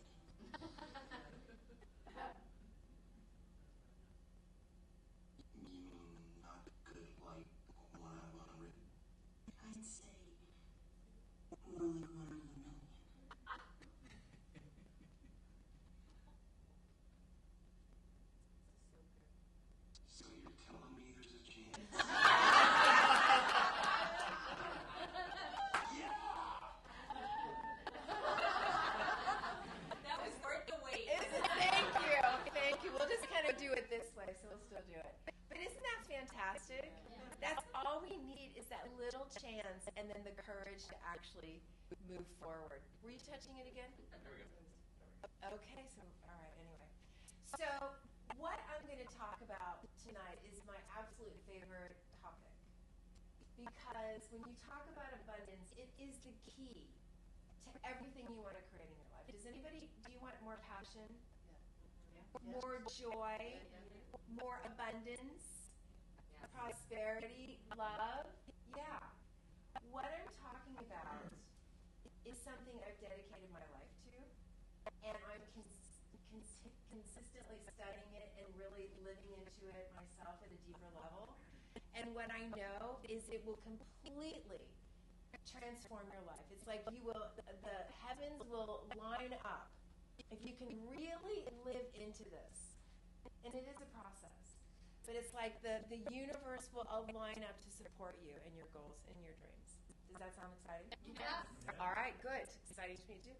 And I call it unstoppable giving, moving forward by giving back. And just to kind of give you a little bit of my background and kind of how this started for me, as Jennifer said, I quit my job, cashed in my entire life savings back in 1996 to write my first book, Unstoppable. And so for the first 20 years of my career, I was really, not 20 years, let's say, well, yeah, it could be 24, yeah. Kind of thinking about myself, right? Building my business and taking care of my family, and I'd written 2 books and getting on stages and all that kind of stuff. And there's nothing wrong with any of that. But at the time, I didn't know that there was something that I could add that would make all the difference in the world. And the way that I was exposed to this was through a life transition. And I say that very, it was a huge transition. I've been married 20 years. And 18 months after my book came out, I separated from my then husband, and we got a divorce. And so it was a really challenging time. We quit the job, was making great money, and here I am now with a $14.95 book. And I'm going to somehow need to support myself and take care of my son.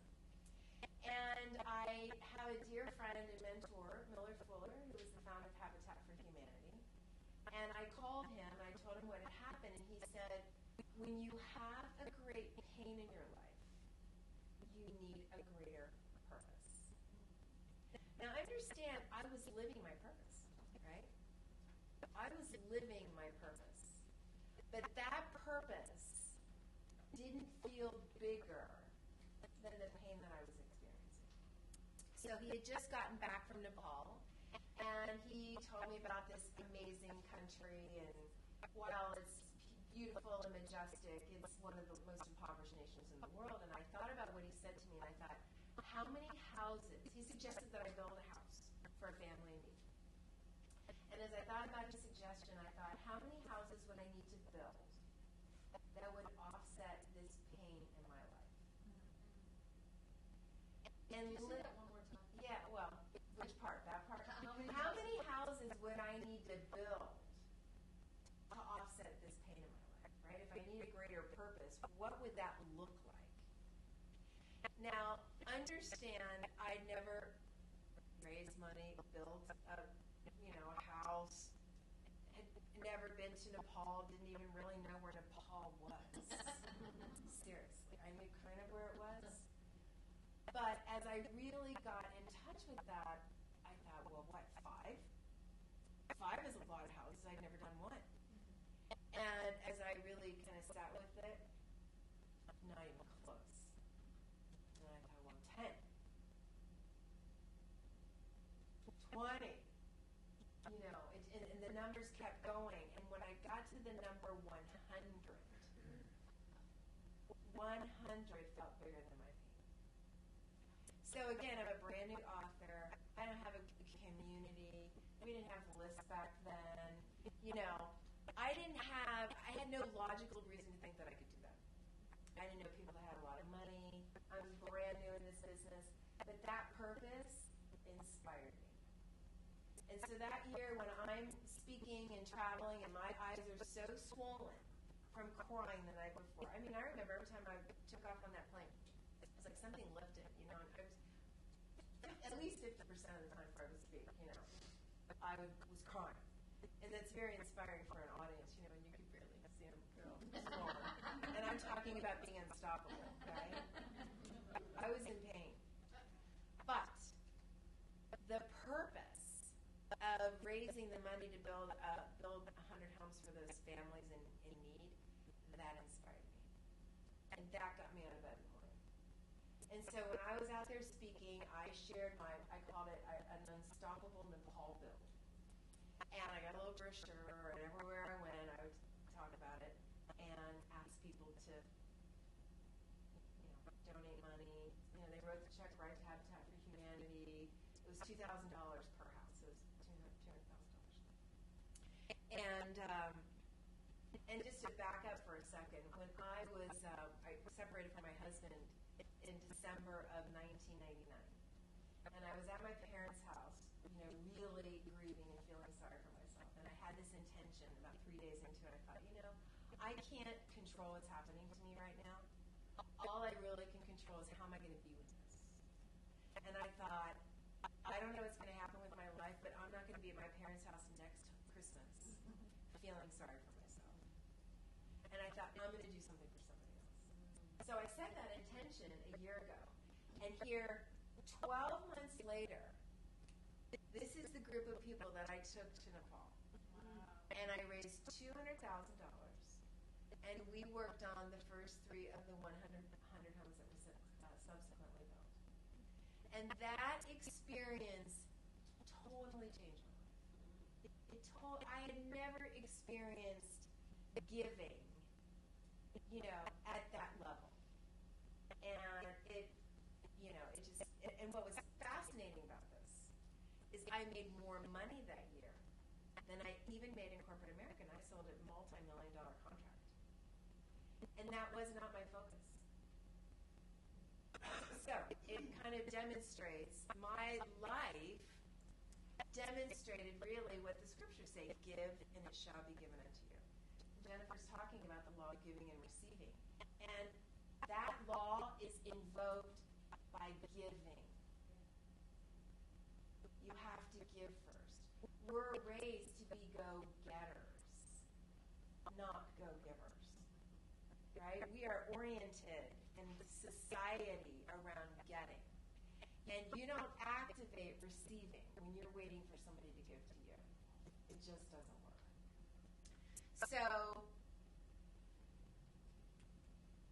I started doing some research. First off, it completely got me turned on to this whole thing, and I started integrating giving in every single project that I did. We didn't even have launches back then, but every single thing that I did, I would have a new product, and it inspired me to make more money, having something that was bigger than me. And what's interesting about the power of giving is we've all heard, spiritual teachers and the scriptures have been talking for thousands of years about the power of giving. But now there's all this research. I was just reading an article in the HuffPost today about the power of giving. And there's a great book called Why Good Things Happen to Good People by Dr. Stephen Post.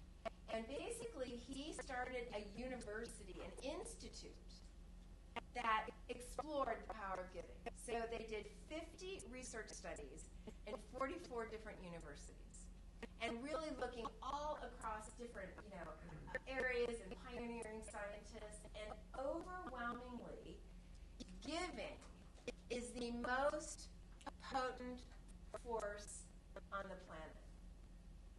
Now, I want you just to really, there's a lot of things that the research could say. Giving is the most potent force on the planet. And I was reading in the HuffPost today, and this is one of the quotes. A study showed that generosity is actually selfishly in your best interest. It's the truth. Practicing generosity is a mental health principle, and it could be the very key to a happy and healthy life.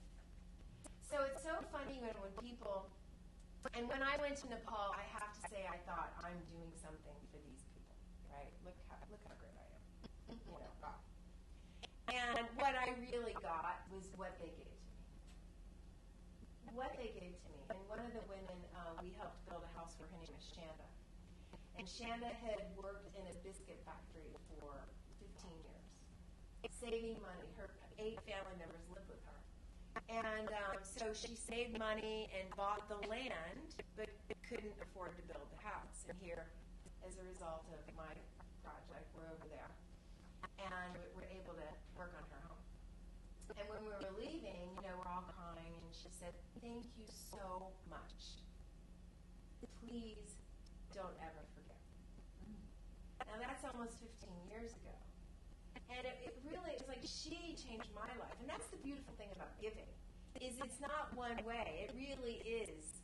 I give. And think about it. I mean, have you guys experienced this in your life? Absolutely. So like, for example, and I'm just going to give you a couple here with all the research, and I would recommend the book because it's very powerful and it will inspire you to give. Giving makes you feel great. I mean, they call it helper's high. Ellen Lux coined that term, helper's high. Has anybody ever actually felt euphoric through giving? Raise your hand. Yeah, like euphoric. You cannot buy the feeling that giving gives you. And contrary to what many people believe, money is only weakly related to happiness. Once our basic needs are met, it's what we do with the money that makes all the difference in the world. And we cannot experience, you cannot feel prosperous, or you cannot feel abundant without giving. You can be a billionaire. Think about it. And if you're holding on to every little penny, and who's going to steal from me, and am I going to have enough tomorrow, and what's going to happen with the stock market, or whatever, is there any part of him, that person, that could feel abundant? No. We only experience abundance through giving and generosity. Isn't that powerful? So giving is good for your health. Right? So they say that, the fight or flight response that we have when we feel stressed, when we give, it actually minimizes that feeling, that fight or flight, which, induces all sorts of physical and emotional challenges within the body. A recent study at the University of Michigan showed that senior citizens who give aid and support actually live longer than those who receive it. And it's consistent over every single illness that people can have. Why? They have a purpose, right? They're giving. They're feeling like they matter. Interestingly enough, doctors are now prescribing giving as a solution to all sorts of different ailments. So can you imagine going into your doctor and saying, I've got a headache and my back hurts and whatever, and he's like, okay, fine, or she, writes you, go to the soup kitchen, right? Donate time. But it's true. It really works. And if you want your children to grow up being an extraordinarily healthy, happy child, you get them to give. And the earlier, the better. And they don't even have to want to do it. In the beginning, it doesn't matter. Even if it's a requirement or something the school makes them do, it doesn't matter. Because it lowers alcoholism and drug use and early pregnancy. We could spend all day talking about this, and that's why I recommend that you get the book. But one of the things, and it's not my book, so but I'm going to give you a really great example of this. Cammie Walker was a woman who had everything going for her. She had a great career. She just got married to the love of her life. She's just on cloud 9. And a week after her honeymoon, she woke up and her hands wouldn't move. So she goes to the doctor, and after about a month, they diagnosed her as having multiple sclerosis. And her particular type of multiple sclerosis was very fast, accelerating. So for 2 years, she's in and out of the hospital. She's in pain. It's like her life took a complete different direction. And she lost hope. It was like, what do I have to live for? And a friend of hers, who's a spiritual teacher, went to see her at the hospital. And she said, Cammie, I know you're in a lot of pain, but you've got to stop thinking about yourself so much. Now, can you imagine you're in and out of the hospital, you're laying there, and this person person's telling you you've got to stop thinking about yourself. She was outraged. She said, what are you talking about? Do you not see? I'm in the hospital. I've been in and out of the hospital. I don't have the energy to think about anything except my illness. And Mabali, who's her friend, said, I hear you, and that's part of the problem. Because you're focusing on it, it's getting bigger. There's no space for anything else. So she prescribed her a giving prescription. And she said, what I want you to do is I want you to give away 29 gifts in 29 days. One gift a day. And she said, I don't care what it is. It doesn't have to be something big. It could even be a kind thought, a kind word. I mean, literally, it doesn't matter. The key thing is you give from a place of abundance and gratitude. Actually, I think she used the word gratitude because sometimes it's hard to feel abundance when you're lying in the, So start with gratitude, giving from a place of gratitude. And the other piece was give without no attachment to how people respond. Just give from a place of joy. And Cammie really thought, well, what do I have to give? Really, I mean, come on. But then she thought, well, maybe it probably won't hurt me. I'm not going to make it worse. So she started this practice. So day one, she thought, well, what am I going to give? And a friend of hers, her husband had a friend of hers had multiple sclerosis, and her husband was out of town. So she thought, I will give to my friend. I will call my friend whose husband is out of town, and I will cheer her up. That was the first gift. And she talked to her, and she just noticed after the phone call, she felt a little better. She continued to do that. Within 2 weeks, she's walking without her cane. It was like that dramatic. And every day, as she continued to give, she started feeling better. She started feeling more hopeful. She started feeling more optimistic. And by the 29th day, she and her husband wanted to complete this 29 days of giving with this big grand finale. And so they committed that they were going to walk a mile together, go on a mile hike. And this is a woman who could walk 400 feet, right, without a cane or without assistance. And she completed that mile hike. And what she said was, it changed her life. It gave her hope. I mean, did she still have MS? Yes, she did. But she was in consistently less pain. And the key thing about it is she felt like she had a reason to live. She now saw that she actually had something to give. So I recommend this. Anybody who ever calls me who's feeling sad or down or the same thing with me, when I'm having that moment where my mind's a little bit on myself and my little first world problems, I encourage people to give, or I will look at how can I give. And I actually started a giving practice years ago. And it completely changed my life. It really was the beginning of me shifting out of my unstoppable business and moving more into my philanthropic business. But again, every day I would look at, okay, what is it?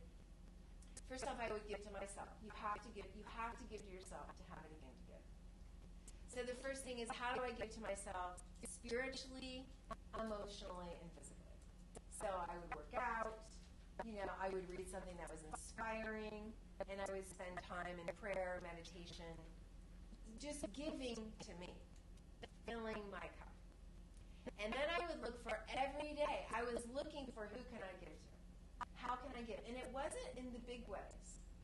It would be like sometimes, it would be as simple as being in a grocery store and letting somebody get in front of you. And it shifted the energy of it. I mean, have you ever been driving and somebody, pulls in front of you and it's annoying and, versus asking somebody to get in front of you. It's like, no, really? And I'm thinking, oh, good, And imagine going through life looking for how can you give? How different would your life be? I mean, what an unbelievable blessing to have something, where we actually have, where we can give, and everybody has it. The children that I work with in Africa, they give to me. just by their smile, just by their love. You know, I'm the recipient. I am absolutely, and it's interesting because the word selfish is the truth. You know, what I do, I am beyond grateful because of what it's done for me. So what I've done is just, you know, a blessing. So, giving is also good for the pocketbook. Is that good news to anybody here? I love this. Anybody interested in having more money in your pocketbook? Yeah? 4 people? Okay, good. Yeah, you want to clearly let that message out there, right? So I love Sir John Templeton. You know, he was considered one of the greatest stock advisors in the 20th century. And they always asked him, what's your secret? You know, how did you make all this money? He had one word. The word was tithing. Isn't that crazy? Of all of the strategies, he said tithing. He said, I've never known anybody who has tithed or given away at least 10% of their income to good causes who didn't have it coming back tenfold. Just reaching out and helping others brings that energy back to you. And people who live this, I've had the privilege of really seeing people who live this in a very powerful way. One of them is Bob Proctor and Sandy. Bob and Sandy, they're a huge supporter of my foundation. And at this last gala, was anybody at the gala by any chance? Yeah. Okay. Yeah. You got to come next year. That's amazing. Anyway, so they got up on stage and they were doing $250,000 a year, and they stood up and said, "We're going to double it." They know, they get. You know, it's like for me, I'm like, "Oh, thank you so much," you know. But for them, it's like, no. This is going to help us. Literally within a few days, they got a contract for $500,000 that they had no idea was even going to come. Seriously. And then within 2 more weeks, they got 2 other $500,000 deals. So whenever they say, you know, he said, I always attribute my success, you know, my financial success to how I give to the Unstoppable Foundation. But they are in alignment with the power of giving. Like Mary Morrissey, and I'm sure it's fine, they won't mind me saying this, but she's a dear friend and a contributor as well. And for some reason, our system wasn't billing her for like 3 months. Well, I was embarrassed. I thought, you know, great, because that compounded really adds up. And I said, well, you can just start again. You can, you know, just start now. You don't have to make it up. She said, are you kidding? She's, She says, I'm living into this, you know, it's law of giving and receiving. And I think the key thing is, the difference is you're not giving to get. That is a really important piece to this. You're not saying, I understand the law of giving and receiving, so I'm going to start giving, and where am I going to start getting? You know, I'm looking around, where's that money going to come? That is not it. It's like giving from a place of inspiration. I think that's the key, because I think as women and men, I mean, you know, every single person you talk to, how are you? Oh, they're so busy. Everybody's so busy. Does anybody need another thing on your to-do list? No, now she's telling you you got a gift, right? Oh, great, now I have something else I have to do. That's not it. You look for where you inspire. I'm always looking for how can I give. I'm always looking for how can I, and who gets from that? I do. I mean, we both do, right? It's an energetic exchange. I remember that moment in the biography of Neil Donald Walsh when he started tithing even before he got his big, huge contract for the Conversations with God, and he gave what he was inspired, which meant, you know, wherever he was inspired, right, he would give to them. Right. Oh my God, you just inspired me here. Yeah. And I remember him telling the story of a waitress who gave a whole lot of money to. And it changed her life. Yeah. It changed his life. That's right. And it was about inspiration. I love that. Giving where you're inspired. That is beautiful. And just always, looking for the need. I mean, or the opportunity. I would say opportunity is not just even need. It's like, where's an opportunity to serve? And again, from a place of no attachment to how they'll be with it. Bob used to say when he gives money, he said, he could he said they could go dig a hole and stick the money in a hole in their backyard. He's like, I don't really care. He is in alignment. He's giving. I mean, that's very powerful, the consciousness around that. And when you see his life, you see he lives totally an abundant life. Can I ask a question? Do you have a minute for a question or no? Later. Okay, you want to do later? Or no? I mean, we could do it. I mean, I definitely do have a certain time, but if you want to. Well, I guess something that's always really confused me about tithing and people who give money and get money. What about people who give up their time? It's the same thing. I'm glad you said that. Okay. So giving isn't just money. Okay. Again, like it's the Cammie Walker story. It could be a smile. Right. It could be, your time. It could be walking a kid to school. It could be any of that. So it is not just, thank you, I'm glad you said that because that wasn't my intention. But what I do suggest is kind of when you look for what do you need in your life and how do you give it. Because it's the best way to experience it. So if you need more love in your life, look for how can you give more love. If you need more time, whatever it is that you need, be the one to actually give it and experience it and see what that feels like. So thank you for saying that. Because that's very important. People get hung up on that and then they feel like, I don't have the money or whatever, and then what can I give? But there's so much that we give. A prayer, praying for someone, right? In the scriptures, this is the only place where it actually says, "Prove me now in this, as you give. See if I will not open up the floodgates of heaven and pour upon you such a blessing you cannot even contain it." So I think the key of this is as you practice a way of giving. See if I will not, it's like you can't even hold all of the blessings that are available through giving. We have to actually expand our consciousness to be able to receive all of the blessings. Do you know what I'm saying by that? Sometimes we can't even see it. Anyway, so when we're giving, the idea is you're not giving the money away. You're recycling the energy. You never know where it's going to come back, and you don't even want to know. So if you're giving to someone or helping or whatever, you don't want to keep score. Bob talks about that. That's trading. If you give with an attachment, like I'm going to give to you, like there's homeless people that say, I don't want to give to a homeless person. I don't know how they're going to spend the money. Well, who's really losing in that? You know what I'm saying? So the key thing is that you just give where you're inspired and don't be attached. Family members will give other family members money, but they have to use it in the way they think they should use it. That's not giving. It's trading. I'm going to give you this. Business people do that all the time. It's not giving. I'll mail to your list if you mail to my list. That's not giving. It's trading. And it's okay. There's nothing wrong with that. But let's just be clear on what it really is. Giving is good for business. Is that a good thing? Yeah, absolutely. Paul Hawken in 1993 wrote the book, The Ecology of Commerce. And what's fantastic about this book is he predicted that businesses, companies of the future, would actually be repairing our ecosystem. They're going to be making the world a better place. They're creating more inspirational workplaces. They're bringing clean water to developing nations. And we are seeing that happen all over today.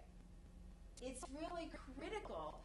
Imagine, how can you use your business in a way that makes the world a better place?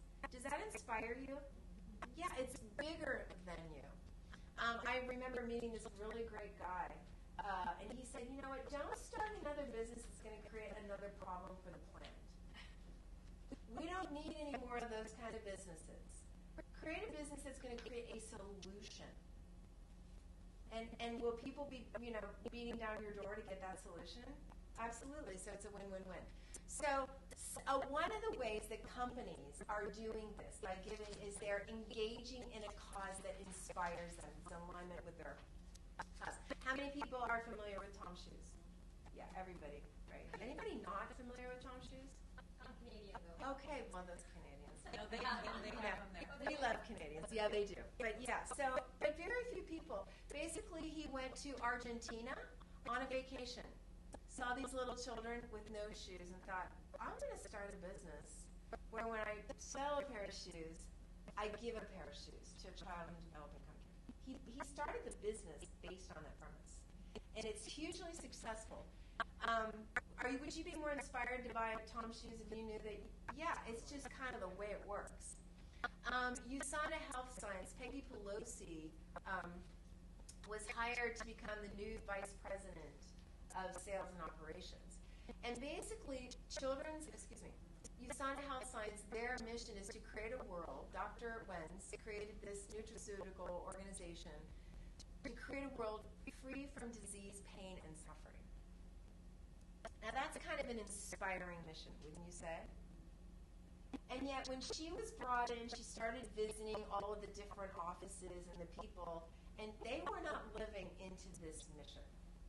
They were complaining, they were backbiting, and she got very quickly, this company is not living its true mission. And so she thought about how she would do that. She created a relationship with Children's Hunger Fund.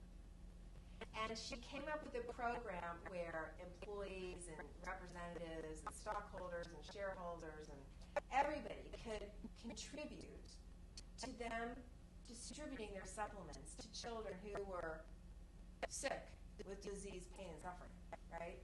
The exact target audience of who they're actually trying to help, or one of them. And as the story started coming in about what was happening with these children as they're having these supplements, the people got inspired. And in 2 years, nothing changed. Same product, same sales strategy. USANA sales more than doubled, and their stock value rose over 3,000%. And she said the only thing that changed is the company found its soul. They got realigned with their purpose. So there's two things I just want to point out quickly. One is that they were aligned with their success signature, because that's love. Right? When you're aligned with your success signature, that's love. And also, this giving is a point of credibility now on our planet. Because people have a different mindset about where they're willing to spend their dollars. Yeah, as a matter of fact, thank you for that segue. See, you're good.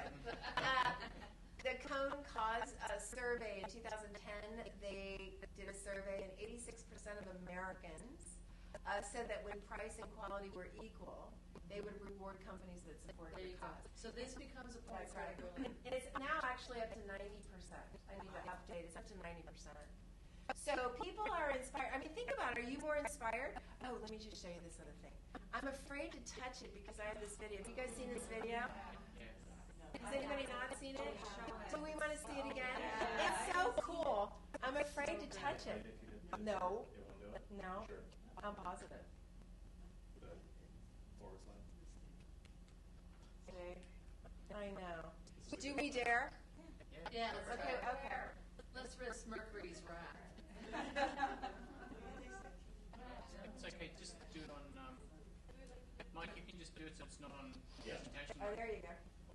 Oh, yeah, do that. This is great. Okay, this was, it's called The Unsung Hero, and it came out April of this year. So good. I cried. Okay, thank you. Good, perfect.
คือได้แค่ความรู้สึก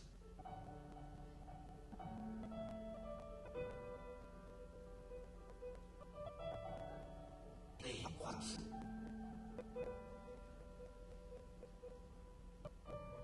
ได้เข้าใจ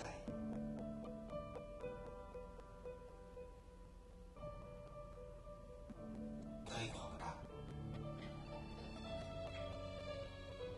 ได้ในสิ่งที่เงินซื้อไม่ได้ได้โลกที่สวยงามกว่าเดิม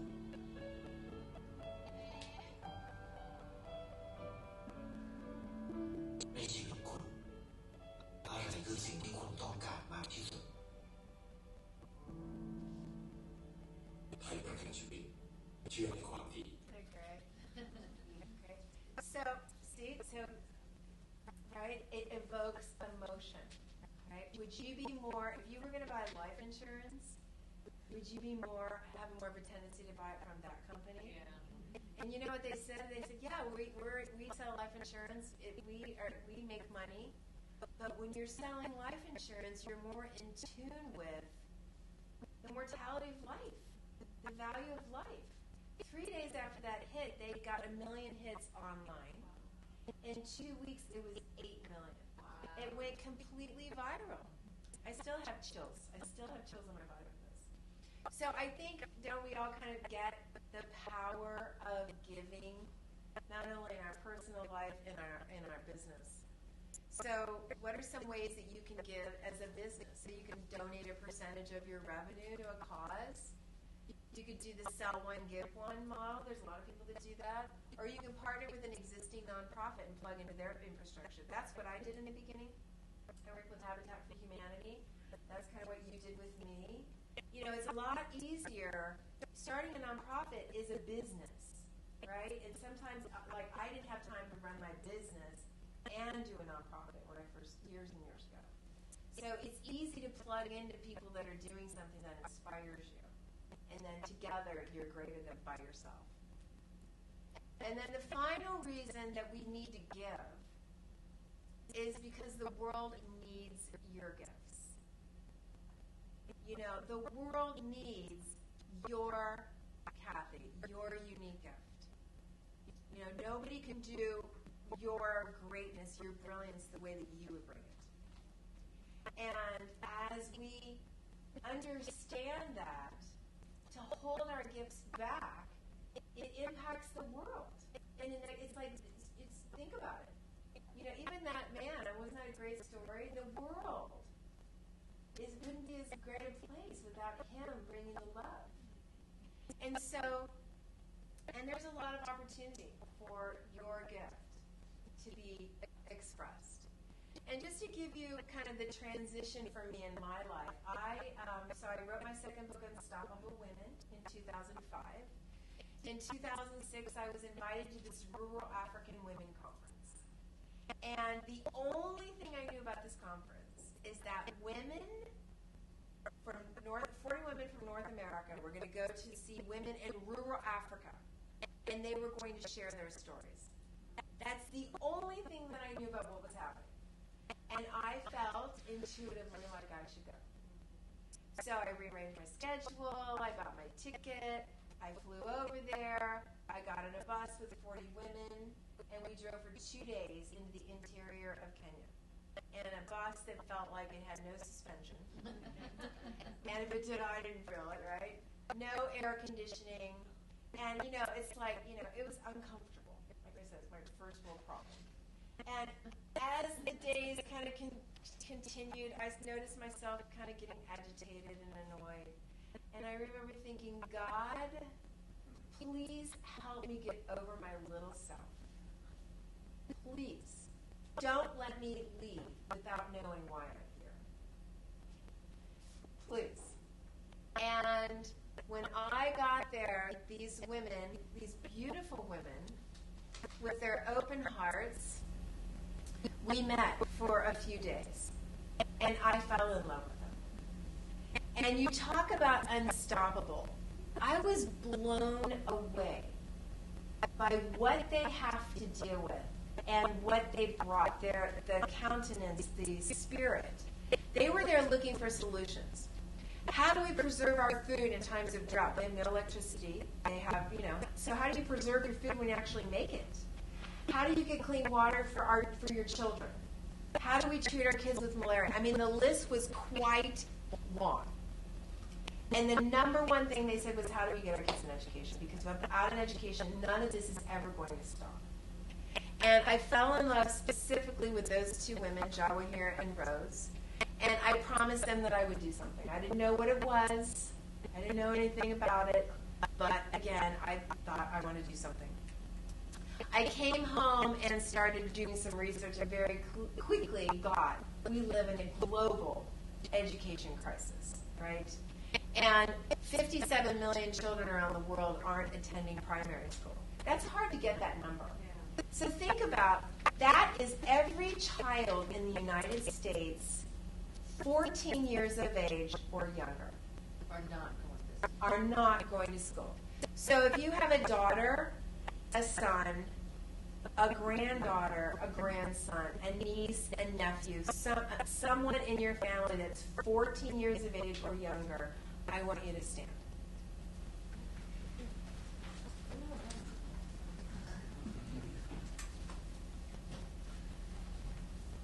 So imagine it's about maybe 2/3 of the room. So what would that look like? If you, and by the way, 43% of those children are in the sub-Saharan Africa. Wow. 43% of them. And so it's like, without an education, not even a primary education, what hope would they have? Not knowing how to write their name, not being able to sign their check, not even knowing how to exchange basic money. So if that was one of your kids, would you tolerate it? Not in a heartbeat. But that's kind of what's happening in the world. And of course, without an education, nothing's ever going to change. No matter how hard they try, they're not going to really be able to move the bar enough to shift things. So I love this. When you think about, how does this impact me? See when I say, Cynthia, that touches me, but how does it really impact me? And I love this, right? Let's say we're all in this boat in life. And whether you're in a first-class suite or you're in a little teeny tiny bedroom in the bottom of the boat, if it starts taking on water and sinks, we're all going down. And I think that's a great analogy. And I love this. Oh yeah, we are all in the same boat of life. And when entire nations deny education for every child and equal rights for girls, it leads to global instability. Think of the countries in the world that don't provide that. They are really our biggest threat, right? It leads to all sorts of things. Environmental destruction. So at the end of the day, we cannot create a safe, thriving global economy and leave generations of children behind. So with this information, I got very inspired to do something about it. Let me just share a little bit more about education. Education changes everything. The UN said the biggest thing that you can do that will change an entire nation's life is you get them an education. Why is that? For every year a child goes to school, income potential increases, girls get married later, early pregnancy decreases, health and nutrition is elevated by the entire family. And every time a child in Africa, in Saudi Arabia, in downtown LA, every time a child is educated, we all benefit. Why is that? Because if a child can grow into all that God intended them to be, think about it. Think of all of the contributions to society, the innovations, the solutions that are now not happening because you got 57 million children that are starving. So can we all agree that education for every child is not only in the child's best interest, it's in our best interest, and it's in the world's best interest? So I started a foundation called the Unstoppable Foundation, and basically we stand in the belief that every child has a right to learn. It actually is a human right. It was in the Universal Declaration. Every child has, it's like one of the last great social injustices. Because everything stems from a lack of education, whether it's child slavery, abuse. I mean, it all stems from a lack of ignorance, or ignorance or lack of education. So basically, we started in the Masai Mara in Kenya. Why did we start there? Because it's like triage. Well, first off, I went there and I fell in love with them.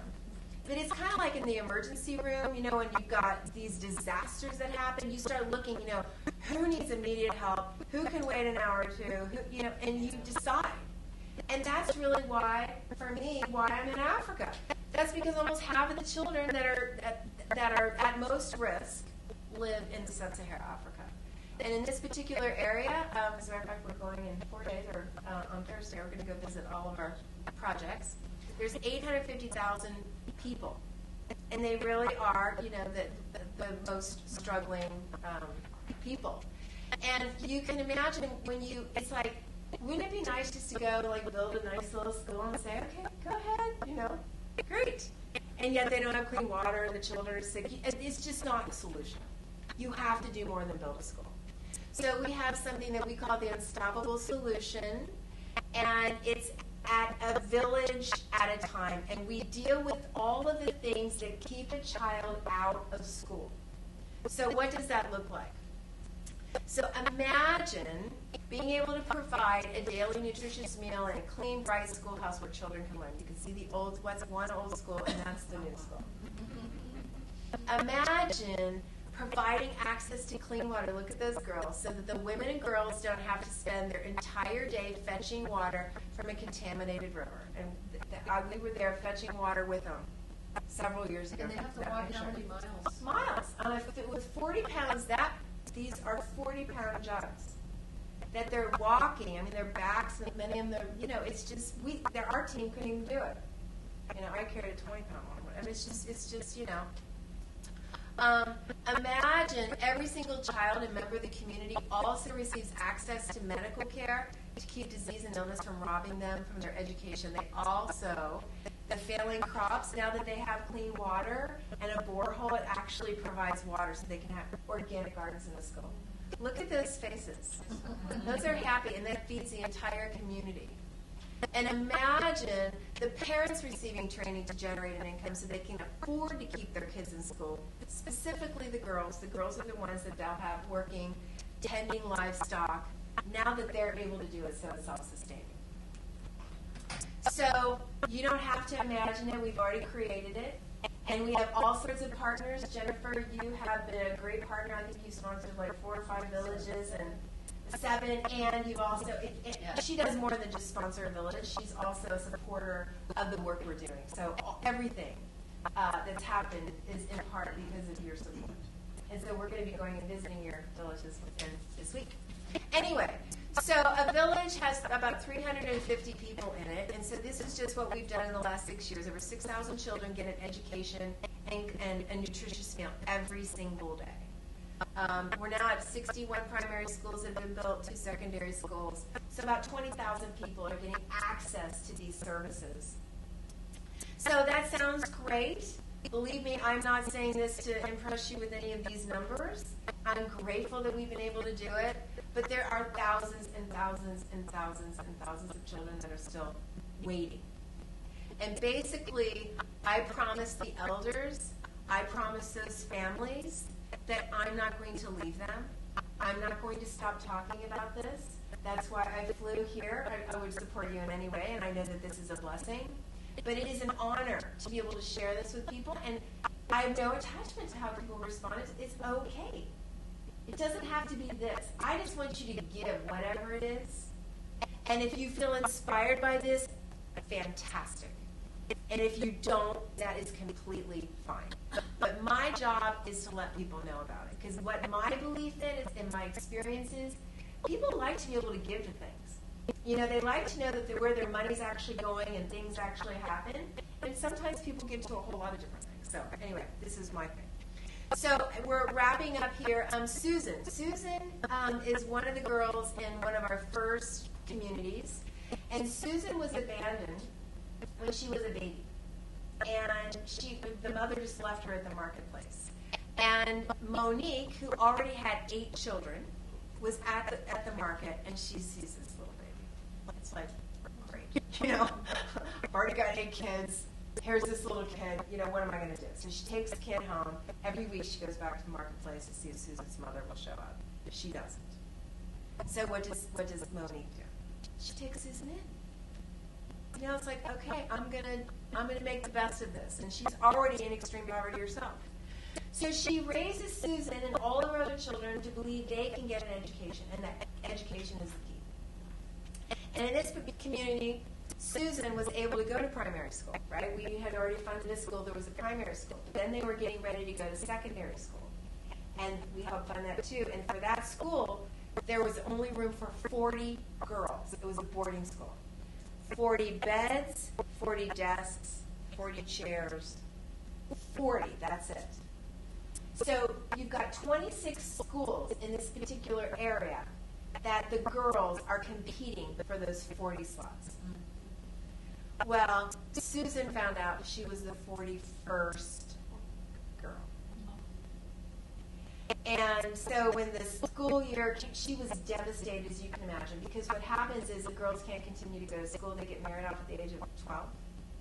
To men 2-3 times. And then that's it. The hope is gone. And so when the school started that year, that new school year, all the little girls were there in their uniforms, so excited, as you can imagine. And they saw this little girl walking down this dirt pathway to the school.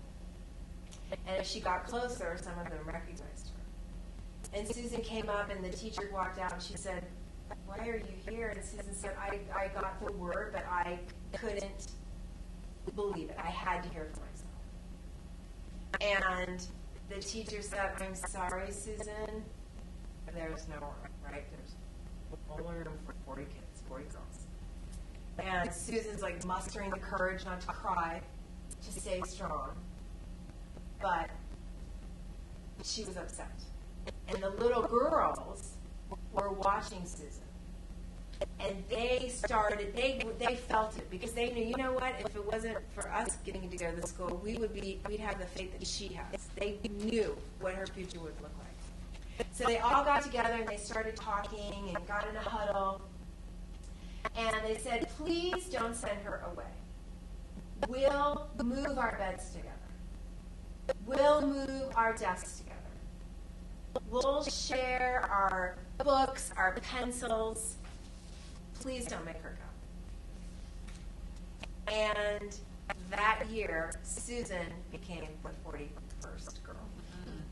Right? We helped fund the school, and there was someone there who helped fund her tuition.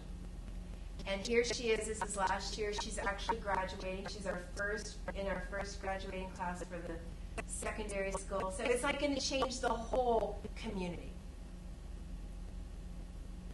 And so that's why I'm here. It's for this. Look at all the Susans out there, right? The 42nd girl, the 43rd girl. And it's so easy to help. It's so easy. So basically what you said is that you said, Cynthia, I know I've got all these villages. I really want to give my community an opportunity to activate the law of giving and receiving, if they feel so inspired, right? And that we come together and say, we want to be a part of something that's bigger than us, and you're part of a lot of those things. But this is one way to activate that and collectively create a legacy. And so what we do is basically how it works is $25,000 sponsors a village. And what that means is it provides a classroom, it provides access to the 5 pillars that I talked to you about. And so what I wanted to do here, and we're just going to take 1 second, but basically we have, there's an opportunity. And one child out of 25,000 children, $25,000, there's about 70 children per village. So that's $365. So that's $1 a day. So for $1 a day over 12 months, you could help fund someone like a Susan to go to school and get all of those services, right, and their families.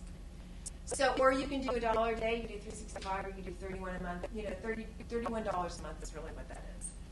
3 children is $83 a month, or a one-time payment of $1,000.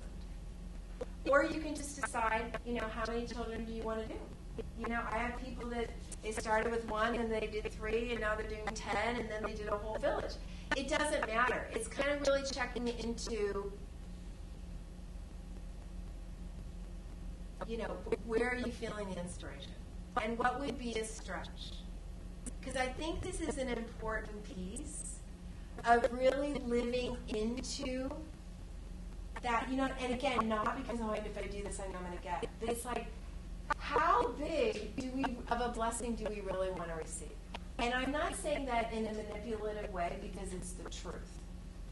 So if you're thinking, oh, she's just trying to get more money, there's more than enough money right now in the world to educate every child. There's more than enough money. We spent last year, they estimate it costs about $15 billion to educate every child.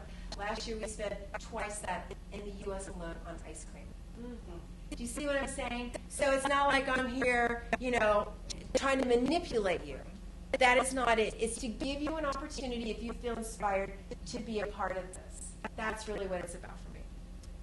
So, and then with every single community, and I know Jennifer wants to do this, you get an opportunity to come to Kenya with us and actually see the schoolhouse and the children whose lives and their families have been transformed as a result of your generosity. You can actually go. You can actually go. You can actually go. So I'm leaving on Thursday. I go again next May. So there's an opportunity to really be able to see.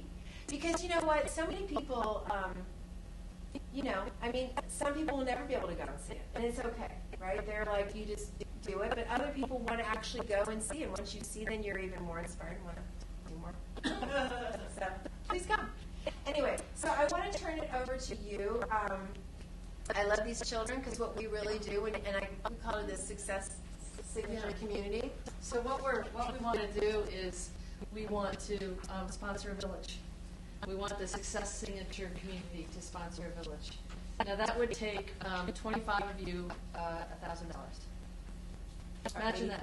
Yeah. Imagine that. That's $83 a month. If 25 of you committed to $83 a month, right here, right now, we would sponsor a village.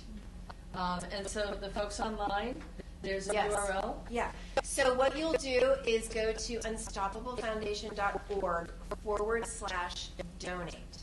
And if you do it over the next 24 hours, everybody who donates on that link, we're attaching to your village. Right, right.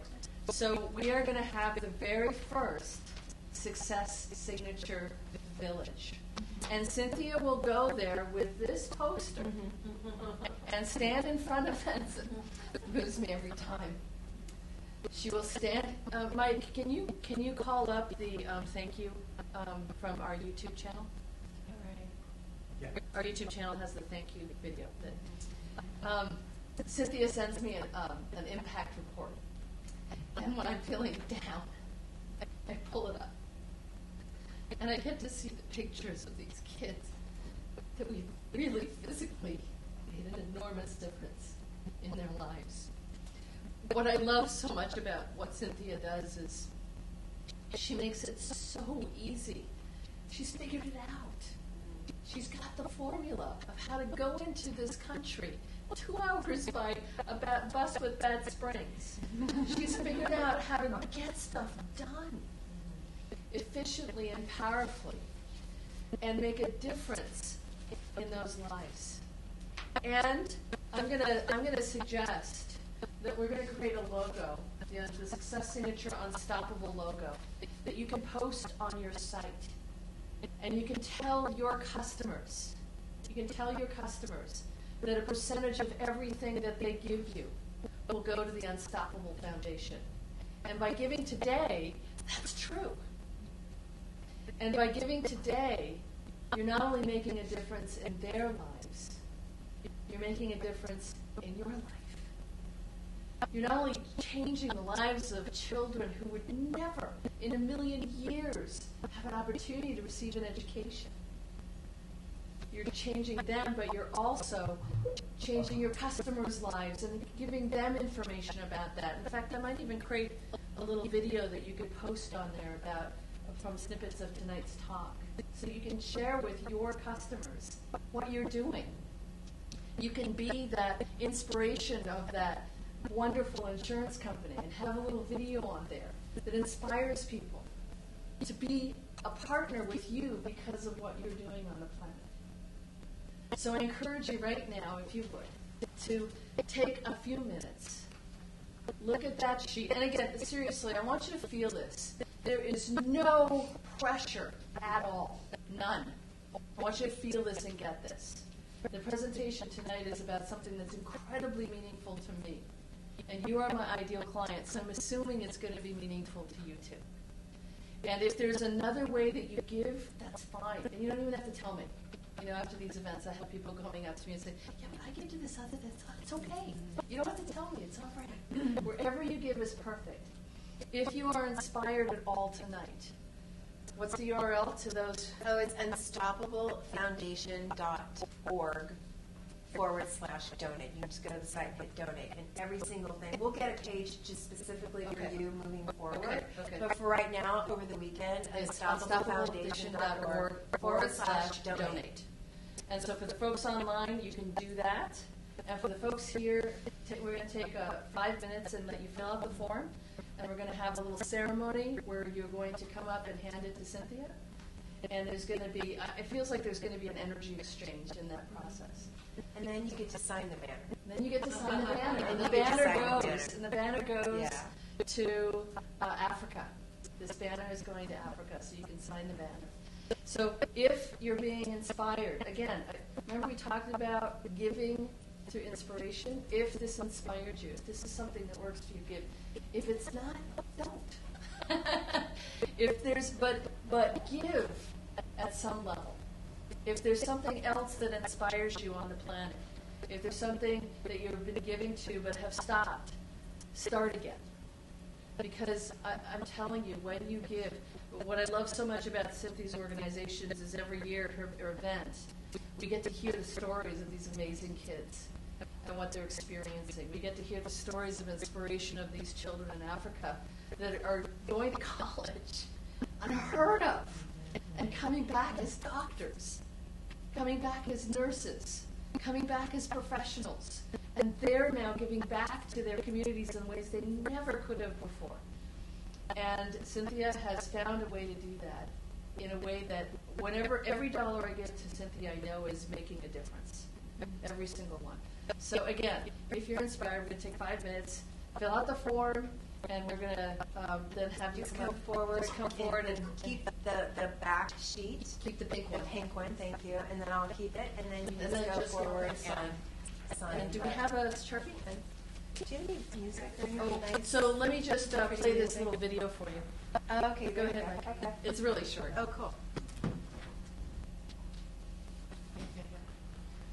There's the volume.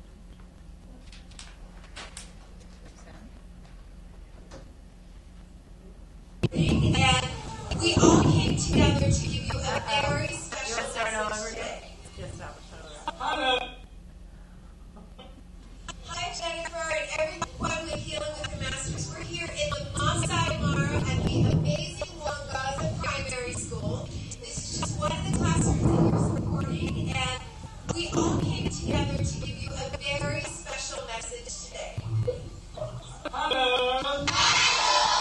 Thank you.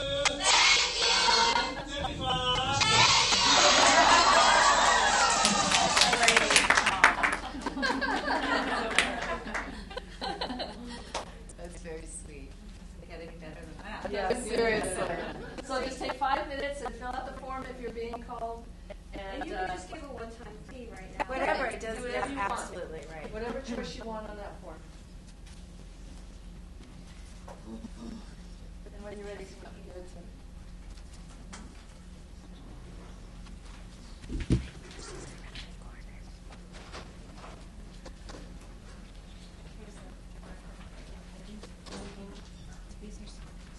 Oh, good, thank you. Everyone have a pen? Does anyone not have a pen?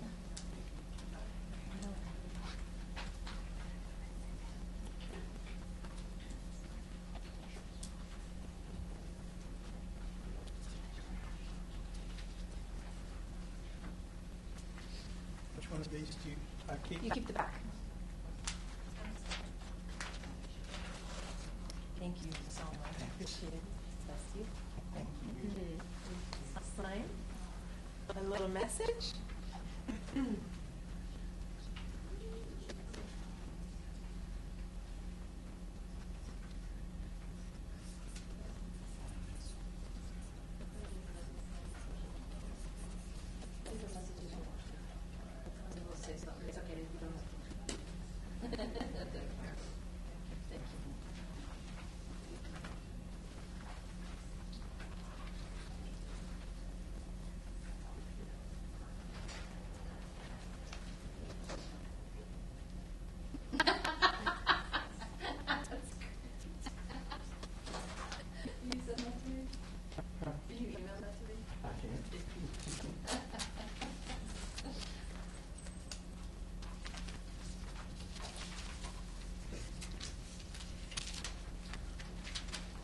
So let's give that URL again to. Oh yeah, thank you. UnstoppableFoundation.org.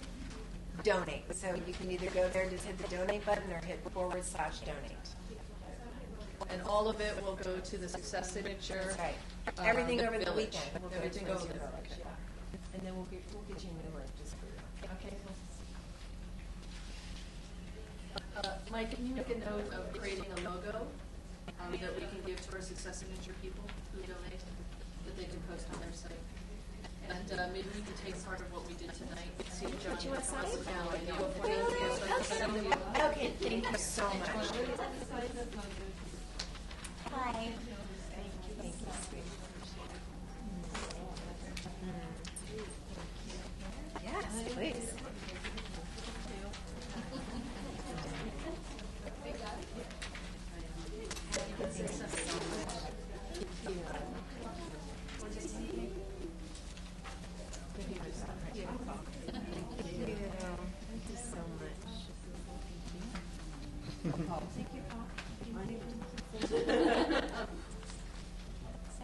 And if you want to leave a message, we can do that too, whatever works. Thank you.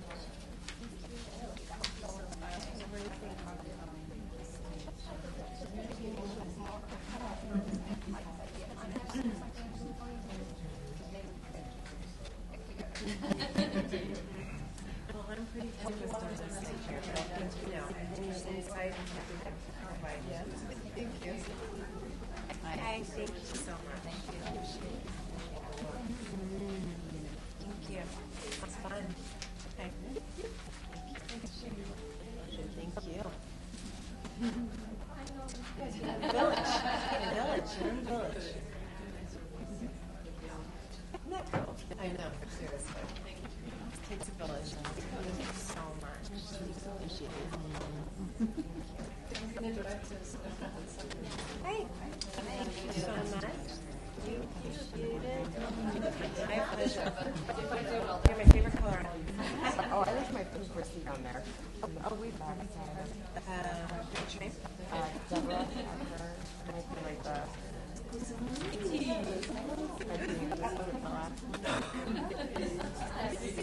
Right now? The last one. Is it? Deborah? There you go. Thank you. There you go. Yes. Thank you. Oh, I didn't think I don't feel guilty. That's fantastic. That's great, though. That's good. I'll be there on Thursday. Or I'm leaving. Friday.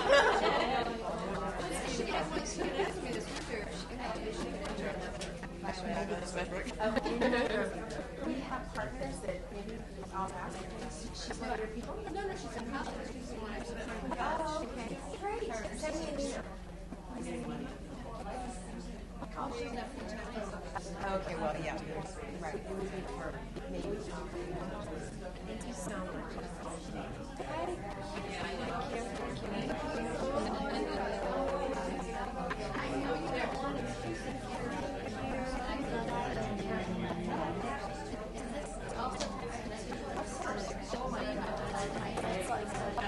Yeah. That's 501c3. it's, one reason I don't always do that is because if you invest in a business thing, it's tax deductible too. But maybe you should always about it. You're right, so that's good. Yeah. Yeah, it is, I know. It really is. Good point. Thank you. And I enjoyed you guys.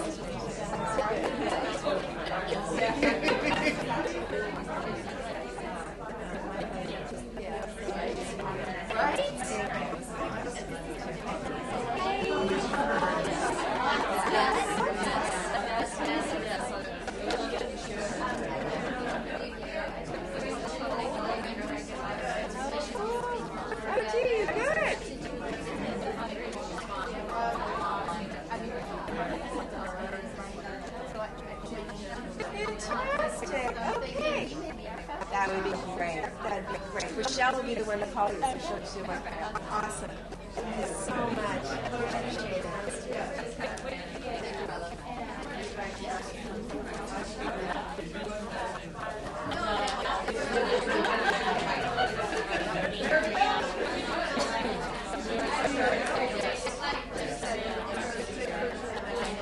Especially if you want to get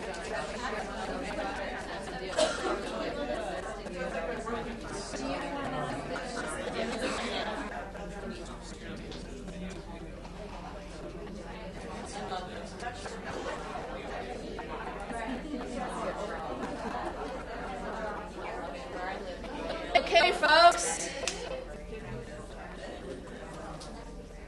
Thank you so much. To those who donated, thank you. To those who didn't, thank you. It's all perfect. Perfect. There was someone here who I asked to share. Did she go? Did she leave? The blonde lady. Oh, darn. Okay, darn it. What she shared with me is that. Is she there? Okay, good. I'll wait for her to share. Can you come up and share what you just shared with me? Oh, really? Yes.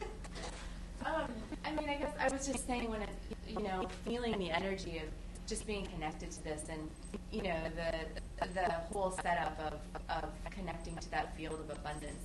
It just felt like it was an energy I wanted to be a part of. It feels expansive, and it's like, oh, I want to be part of that expansion. Yeah.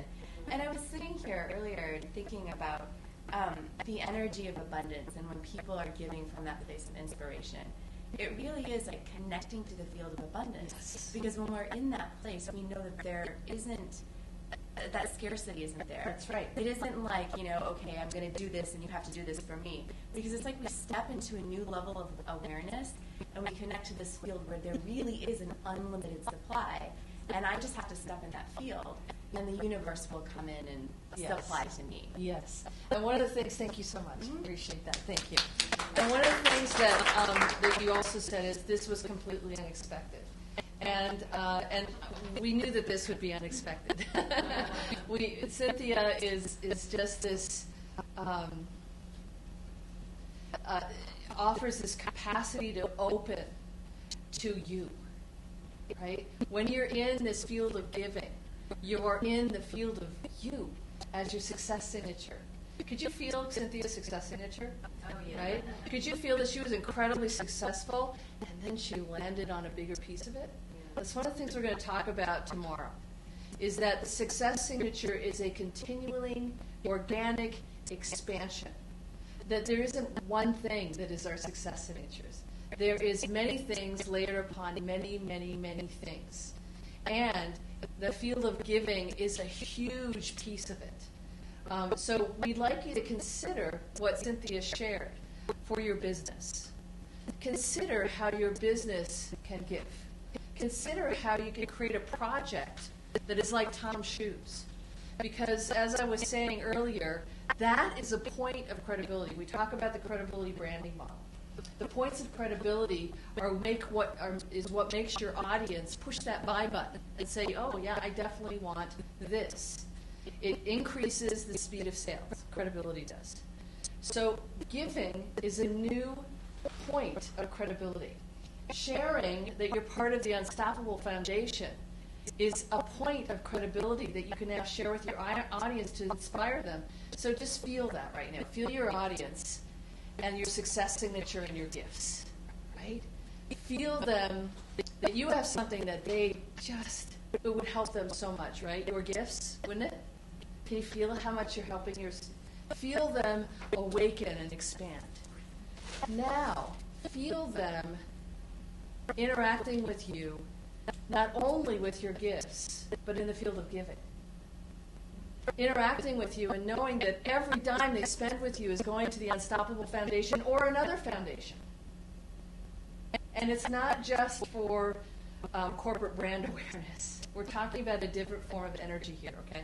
A lot of corporations are doing this, and some are doing it with this fabulous, incredible intention. Tom Shoes totally is. There are some that really are passionately involved in it.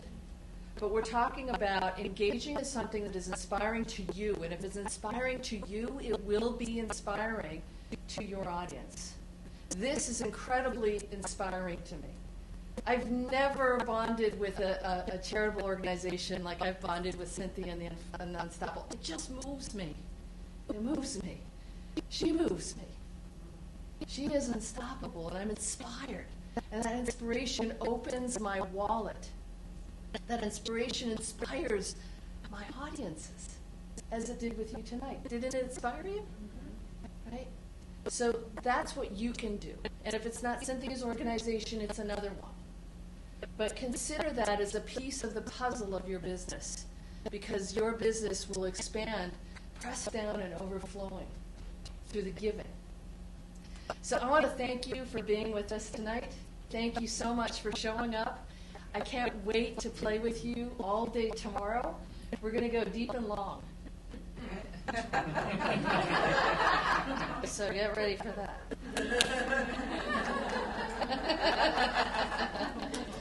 We're going to have some fun tomorrow. So thank you for joining us. We'll see you guys on streaming tomorrow morning, 9:30 sharp, California time. Thank you for showing up, and thank you to our streaming audience for hanging out with us. And thank you for Cynthia. Let's give Cynthia a hand.